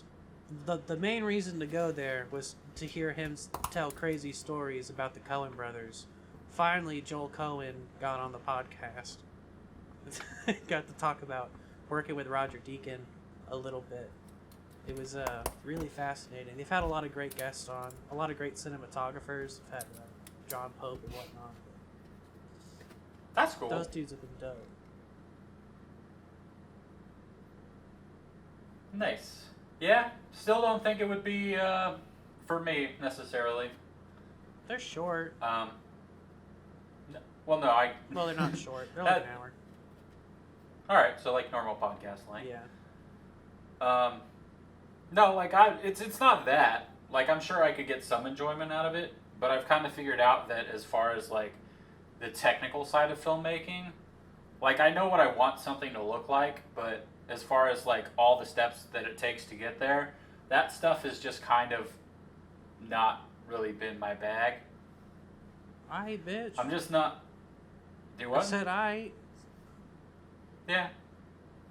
I like my favorite parts of like the whole process would be like it has more to do with I don't know how to explain it, like the story aspects, I guess. The story or the look of something versus like how you get to that. I don't know. No, I get it. That's why I love Scriptnotes so much when they have real topics. Scriptnotes, by the way, did finally have the episode people have been motherfucking waiting for. They had an episode strictly on writing action, and they broke down, to do it, they didn't really, like, give prescriptive advice. They broke down Catherine Bigelow, a couple scenes from Catherine Bigelow's After Dark, and then a couple of scenes from James Cameron's Alien, and then a couple of scenes from The Lost Pilot, and there were a few others where they really described how they get flavor on the page as well as describe action effectively or romantically. It was just a really great episode of Scriptnotes. That's cool. 2 episodes. That actually does sound really interesting to me. Yeah, and they have that's like that's the thing that I have the hardest time writing is action. And they do it the same way that they do their 3-page challenges, where in the notes for the episode they have a PDF with all the scripts in it, so you can read along. That's cool. Yeah, it's pretty fascinating. J.J. Abrams cusses on the page of his scripts, and then has gigantic amounts of text that are all caps. And then onomatopoeias that he needs to be on screen are like 5 lines long. There's shit that's just like let me send you a screenshot from the fucking Lost Pilot because I'm looking at it right now. I want you to see this line, this block of text that is bold and underlined, and just how madness that is. Okay. Though they also did Lord of the Rings. Oh, that would be interesting. Yeah, it would. Yeah, I've heard some like I've talked about the Dungeons and Daddies podcast before, but they have like a secondary podcast that goes along with that called Talking Dads, and all these people that are involved are writers of like scripts and stuff. So they talk about they talk like in depth about like some interesting things about how many times you have to sell a script and how useful it is to actually put in like jokes or just random like stuff that you want to say on like the margins of the pages and stuff for the initial sell. Because on one hand, a lot of people like will say like, oh, you want it to be as clean as possible, blah blah blah. But if you have stuff in there that's going to get the attention of the intern or assistant that is going to pass this on, it's very useful to have something that gets people in a really good mood just there. Yeah, they talk about that on Scriptnotes a lot, like clarity over form sometimes, especially. Yeah. Yeah, that stuff can be really useful. James Cameron was a very concise and sometimes poetic thing. The prose on the Catherine Bigelow script is just like very haiku-ish and not purple in like a fancy, obnoxious way, but then this J.J. Abrams thing is like the dialogue is all broken up with dashes, so nobody's ever actually talking to each other. They're just saying words, and then like the loud parts are so fucking Weird. loud. This shit gets so clumped together. Yeah, I'm looking at it. It's like, that's interesting. I've never seen. I mean, not that I read a lot of scripts, but you know, Yeah, I'm there's not a as few good. out there that I've seen. I'm not as good about doing it as I'm supposed to. Most of the things that John August and Craig Mazin are like trying to beat into the people is that they're not. There's no right or wrong way to really write a script. They really don't care if you use things like we see or just use the second perspective noun to describe camera motion or audience. Yeah, that was the big thing that I liked about the one that I listened to by them, because I've still only heard one of their podcasts, and that was the Ryan Reynolds one. That was the one thing that they were saying that I really liked, because I cannot stand it whenever people like try to set up these barriers to just like leave people out, essentially. Yeah. What's it called? I don't even remember what it's called. I think But there's like lots and lots of like communities do this stuff where it's like, you know. I think there's a value to a little bit of it, but the samples they put on this episode were very, very different. And then Craig Mazin finally narrowed down the joke, is that his tombstone is going to say, "We see his tombstone." I like it. Yeah, it's pretty funny. Because, I mean, sure, there are other ways that you could say it, ways that sound more professional, but, like, it's so simple, it gets the point across. It's like, this is what you're supposed to be seeing on the screen. We see this. One of the things they talk about more and more is the psychological directing in the action lines, which makes a lot of sense to me. Not necessarily being like inside she's thinking or the so and so and so and so, but Craig Mazin's been putting dialogue in the action lines for the actors, and like I think it makes sense to be able to say like knowing they're lying or something like that you can't necessarily point a camera at. That makes sense. And have you seen Alien? I'm not sure if I've ever actually seen it all the way through. All right. Well, you'll be familiar with this. At the end of Alien, the Sigourney Weaver kills the queen with what's called the power loader, which is that mechanization that she's in with the forklift arms. He describes it as a medieval suit of armor with the power of a bulldozer, and that's it.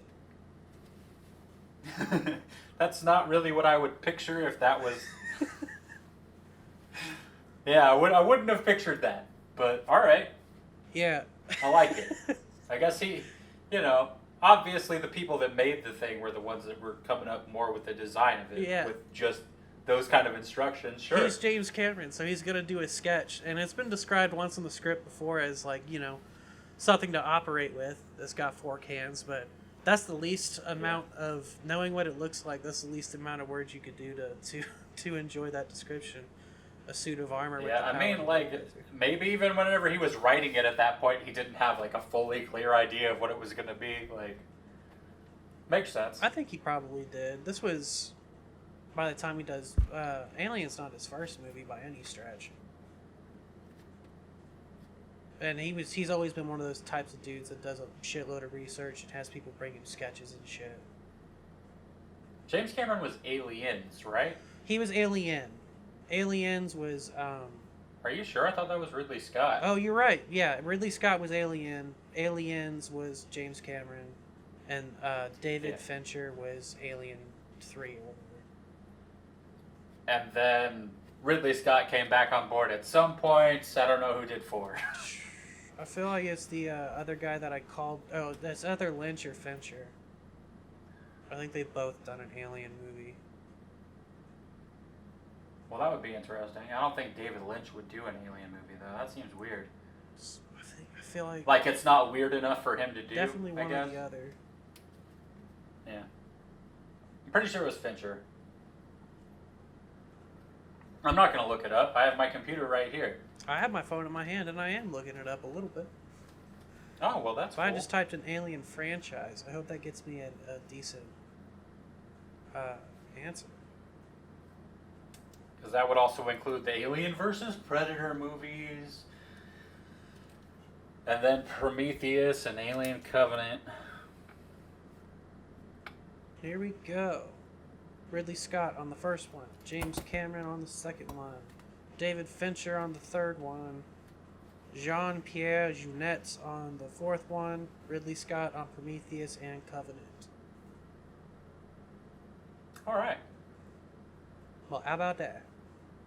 How about that? I don't know who the fourth guy was. Jean-Pierre Jeunet. Jeunet? But what about the Alien versus Predator movies? That's not part of the Alien franchise. It's the Alien versus Predator. It's a different franchise. I disagree. Jean-Pierre Jeunet appears that he has directed Delicatessen, The City of Lost Children, Amelie, and some shit that nobody knows. Yep, the only one that sounded vaguely familiar was The City of Lost Children, and I think I'm just getting it confused with The Children of Men. So who knows? He wrote and directed The City of Lost Children, called La Cité Enfants Perdus. Huh. Yeah, I hope All we right. lose The City of Lost Children. Probably a bunch of really ugly children we didn't need anyway. No, they're lost. Oh, it's a Ron Perlman It's like movie. the Island of Lost Toys. So they're all disabled? No, they're just lost. Disabled or ugly? I guess they can be blind. This was released That's why in they're 1995 and stars Ron Perlman. I wonder if he was a child at the time. Is that why he was in Aliens 4? He was Or was he 45? in Aliens 3? Ron Perlman's almost... Wait, 1950? Yeah, he's an old man. He's 70. Let's say he's almost 80? No, he's 70. He's, 70's almost 80 on a long enough timeline. dude, I talk to people all day, and the difference between 70 and 80 can be a wide gap cognitively. Oh no, I know. that's a pretty drastic jump there, but you know, if we live to be 1,000, it's not that much. That's why I said a long enough timeline. I think we're Jeff, just let me make dumb hypotheticals that have nothing to do with anything. I think we're done with video games, right? We haven't been on video games for a while. Oh, I'm playing Infamous 2. It's okay. You ever get around to listening to the Jeff Rosenstock record? I sure did. You know, it was actually way different than I expected it to be. It's not a Glass Beach recommendation. I'm sorry about that. I forgot you were going to be... I don't know what I was... I love that Glass Beach record. Yep, I haven't heard that one. You did. You listened to Glass I mean, Beach. I've probably heard it with you. I don't know. No, you listened to it for a podcast. I'm gonna throw a Molotov. Oh no, in your you're right. apartment, No, you you're right. I fucking remember. idiot. I was thinking. So sick I of was your thinking shit. I was thinking of a different thing. I actually went and did a bunch of your recommendations, but like The one that I didn't do was the one that you keep bugging me about the most. Yeah, Rosenstock's No Dream. Yep, I listened to it. It was way different than I expected it to be. Like, way more, like, it was harder than I expected it to be. He only had one hard breakdown. Wait, what do you mean by hard? You mean like hardcore? Like heavy? Not necessarily heavy, but more aggressive. It was more aggressive than I expected. Oh, okay. You think I just listen to pussy music? Yes. I can. You're always like, lo-fi hip-hop. Lo-fi hip-hop is for cleaning the house. No, it's not. Yes, it is. Podcasts or Pokemon content are for cleaning the house. I must. You just put on some fucking Pokemon Stadium shit, and you clean the house, and you're like, oh, that's cool, I guess. I listen to. That's what I do. Well, no, the lo-fi's. Lo-fi like got weird in the garage for a bit. I think it was a subconscious thing that John wanted to do to make everybody tired and leave, because it does make people fucking tired. It'll make you sleepy. It's so boring. It's chill though. It's good for cleaning the house. Now I mostly listen to video game soundtracks and then various pop punk type things. Yeah. Yep. I didn't expect it to be such like, because whenever somebody says pop punk, I think stuff that's a little closer to pop than punk. Like you Blink. know, like your Green Days and your Blink 182s and your Offsprings and stuff like that. Nah. And not something that's closer to like NoFX or, you know, shit like that. Jeff came from ska. Not me, Jeff Rosenstock. He came from the Arrogant Sons of Bitches and then bought the music industry. Which I listened to that album as well. You listened to 3 Cheers for Disappointment? I listened to the one album I could find by them. Do they only have one album? No, they've got a few. It's been a while. Is it the one with the blue sky and the air balloon? Yes. Yep, that's 3 Cheers. That's a good one. Yep, I listened to that one, and that was a weird one for me because I was like, this is the most aggressive ska I've ever listened to. It's the best ska record ever. It's ska punk with the punk up front. Man, there was one song on it that I thought was hilarious that I freaking loved, and I don't remember what it's called. I'm having trouble remembering the deep parts of the track list. I remember referencing I feel like Take they Me Out were of Your talking Address, about but- Taco Bell or something. It was like a weird reference to something. Wow, they have 135 subscribers on YouTube. The Arrogant Sons of Bitches? Yep. It seems low. Just 135. There's more people than that in the Jeff Rosenstock fan group. Disappointment at Taco Bell. That's what it was. I knew it had something to do with Taco I look Bell. at the lyrics. I bet I'd recognize it. I can't think of it off the top of my head.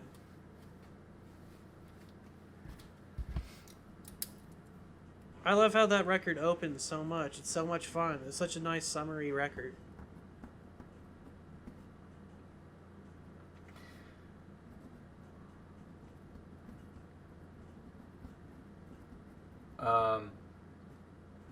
Oh yeah, I recognize the lyrics. Yeah. Yeah, I need to listen to it a few more times because it's one of those things where, like, there's a few albums out there where I would listen to it for the first time and it's like, it all blends together a lot and there will be like 1 or 2 standouts. And then I got to listen to it a little more to catch all the nuances because there's a lot, like, these songs are like, they go by so fast and they all kind of, like, they're not even short songs. They just feel like they go by so fast. And I'm like, it all sounds like, it's obviously a single band, you know? It all kind of blends together. I need to listen to it a few more times. Yeah, really going deep into the Arrogant Sons of Bitches lyrics is not... They don't stand the test of time super great, but it's still super fun. Yeah. It's just not the most proud of those records, but this record was their best record, and I love it. Yeah, I should listen to that one a few more times as well. You fucking... I could definitely see myself listening to this stuff way more than that other one. the weird postmodern jazz emo punk stuff. I like that record so much. It's so innovative. Well, I don't say super innovative, but like, I don't want to describe a liking a sound just because it is different. I genuinely like that record, the Glass Beach record. Yeah, like I mean, like I said, I respect it immensely because of like the insane style it is. It's just not something like when I'm listening to music, there's like a specific feeling that I'm going for, and that one's just it's too much for me. Yeah, that's fair. I haven't been in the mood for it for a while. Yeah. I've listened to No Dream quite a few times since it's come out. Yeah, like it's not an album that would be because like normally if I don't want to listen to something, it's because I've like worn it out and I'm like I'm kind of bored of it right now. That one is more like it's just too much. No, I listened to it once I got hooked on it. I listened to that bitch like 20 times. Yeah, I feel like we listen to music differently though. There's not a lot of albums where I'll just sit down and listen to music. Like I used to do that a lot when I was younger. But it's just like nowadays it's more like a driving thing or a working out thing. I'll either have time to put on a record or I don't. Yeah, it's a lot more passive for me than you, I feel. Yeah, that makes sense. So what'd you think of No Dream? I liked it, but you know, it's another one that I want to listen to a few more times before I can give like a full like thought on it. Okay.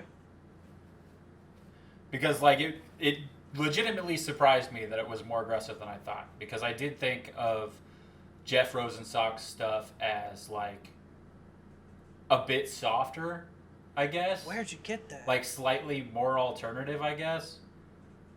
Not like a lot softer. I'm not talking like Mumford and Sons or anything, but I don't know where you got that from. I don't know where you got that from. I don't know where I got that from either. Either. I'm assuming that it has to do with, you know, because like the only time I would have listened to him is with you, and I must have gotten it confused with something else you were listening to. Maybe. I don't know. Worry was a little bit of a softer record, I guess. Because, yeah, well, I don't know. Depends where you want to start. If you do another Jeff Rosenstock record, you should do Scrambles by Bond the Music Industry. Okay. Because that's a really fun one. And it opens up, the first song is kind of quiet, then it gets really loud really suddenly. It's fun. Dope. I like loud stuff. Me too. I did not listen to Trivium or anything you've recommended, and I don't know the things you've recommended. I know. You never will. It's fine. I guess I'm just more open-minded than you. Yeah, why don't you try dicks? Try penises in your mouth and hands, you fool. I also checked out Zerwi. There's a Zerwi too. I forgot to listen to it. I know, I was about to say that. Dude, like I got super into fucking Zerwi 1. I didn't do 2. I have it. It's on my list of shit. It came out just in time for both of us to not listen to it for the podcast. Right? That's hilarious.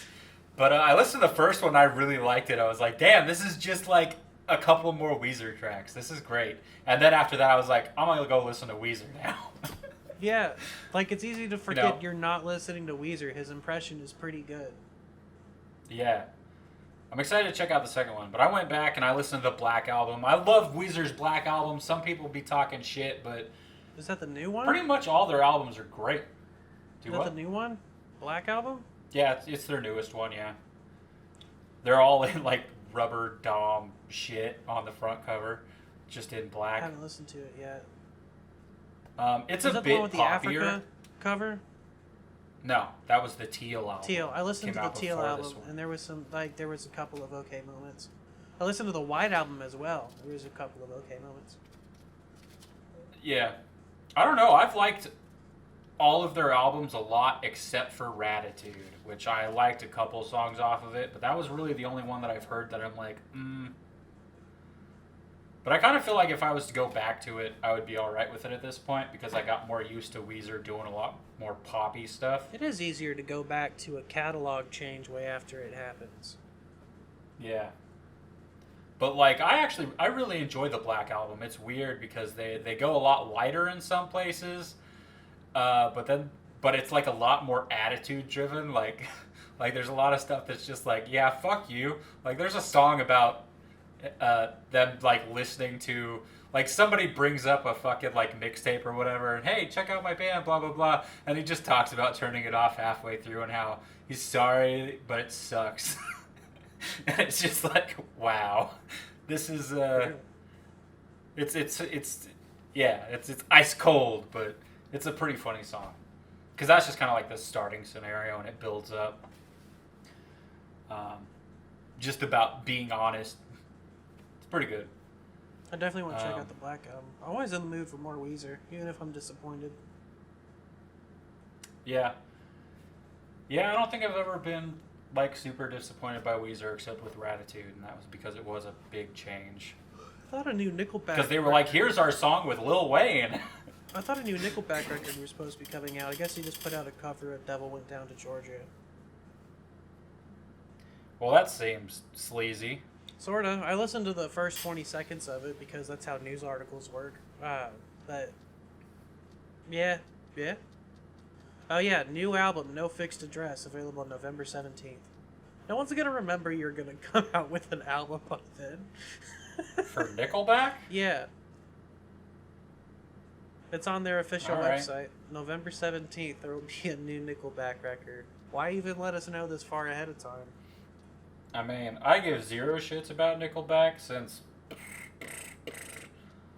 I don't know, fucking Never? 2005, I guess. Would you go back and listen to Silver Side Up? I don't know, because, like, I vaguely remember, like, the hits that were on the radio all the time, and I thought they were fine. I know I've heard the album, because my mom had that album, but I don't remember. I remember like 6 of those songs, and I think if you listened to them, you would be like, "Oh shit, I remember this."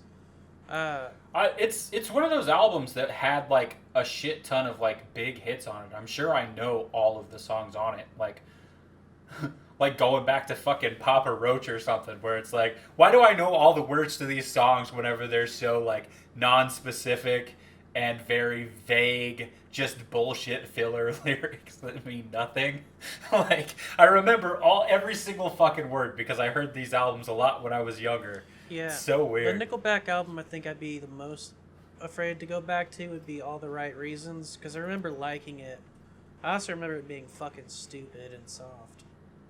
Like, I don't remember. I could not tell you what songs are on what albums. I'm pretty sure Photograph was an album, so I'm pretty sure Photograph was on that one. But I could be wrong. Yeah, that's a good question. I was about to say Animals and Photograph are both on All the Right Reasons, but I should look that up. Maybe there isn't an album called Photograph. Well, you said that, and I was like, yeah, there's an album called Photograph.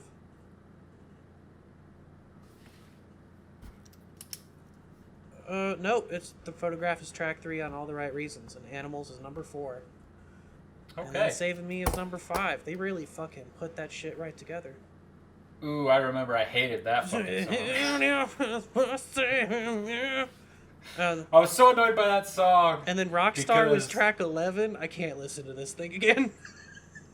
Oh shit, I forgot that song existed. I don't even remember how it goes.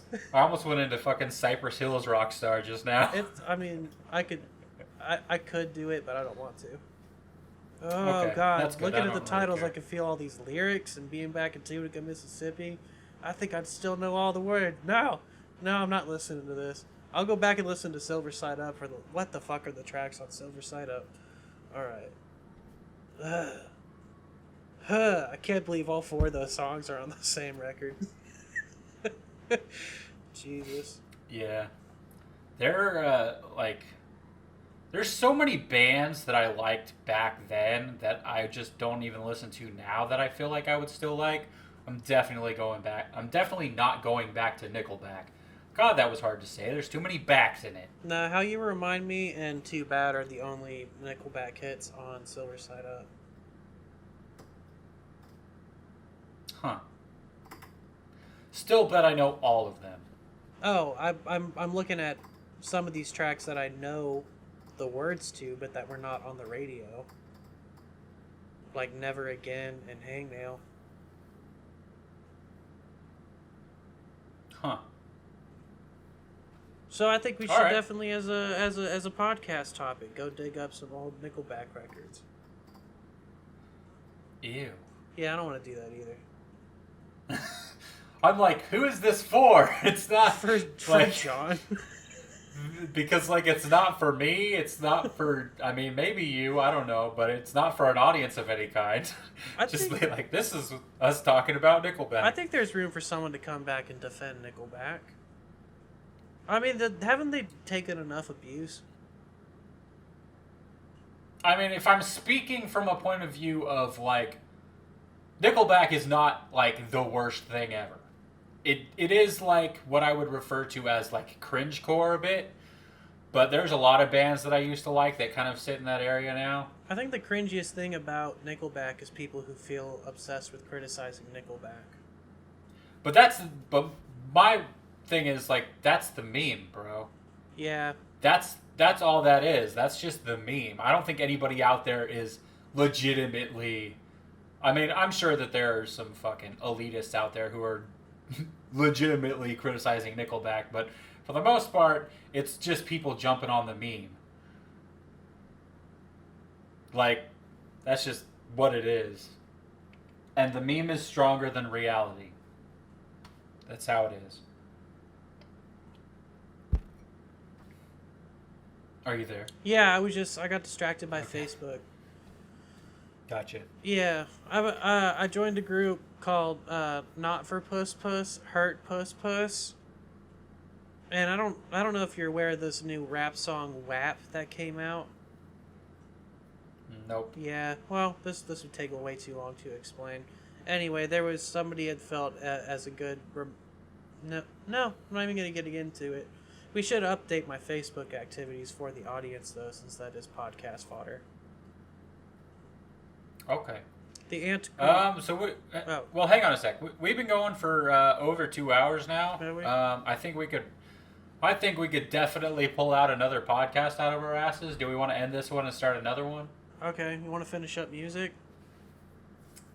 Sure. What else did you listen to? I mean, there's kind of a lot there. Oh, you want to just save that for next time? Let's just... Yeah, let's do that. Let's leave Yeah. them on a cliffhanger. Let's leave ourselves on a cliffhanger to have to wait a week. Yeah, and then in 2 weeks I'll come back with my Nickelback album tier list. Okay. That could probably just be like a standalone video on the YouTube page. Which, you know, I'm not against doing something like that, putting out just a little segment thing that's a little more bite-sized for people to watch. But, I mean, it would just be audio, obviously. Yeah, I'm not doing turning lot, on a but- camera. Yeah, I have to fuck clean that. my fucking room. Ew. Yeah, Why would you want to do that? I wouldn't. That's why I'm not going to. But yeah, so let's end this one here and then start another one. All right, let me see if I can fucking... Bye!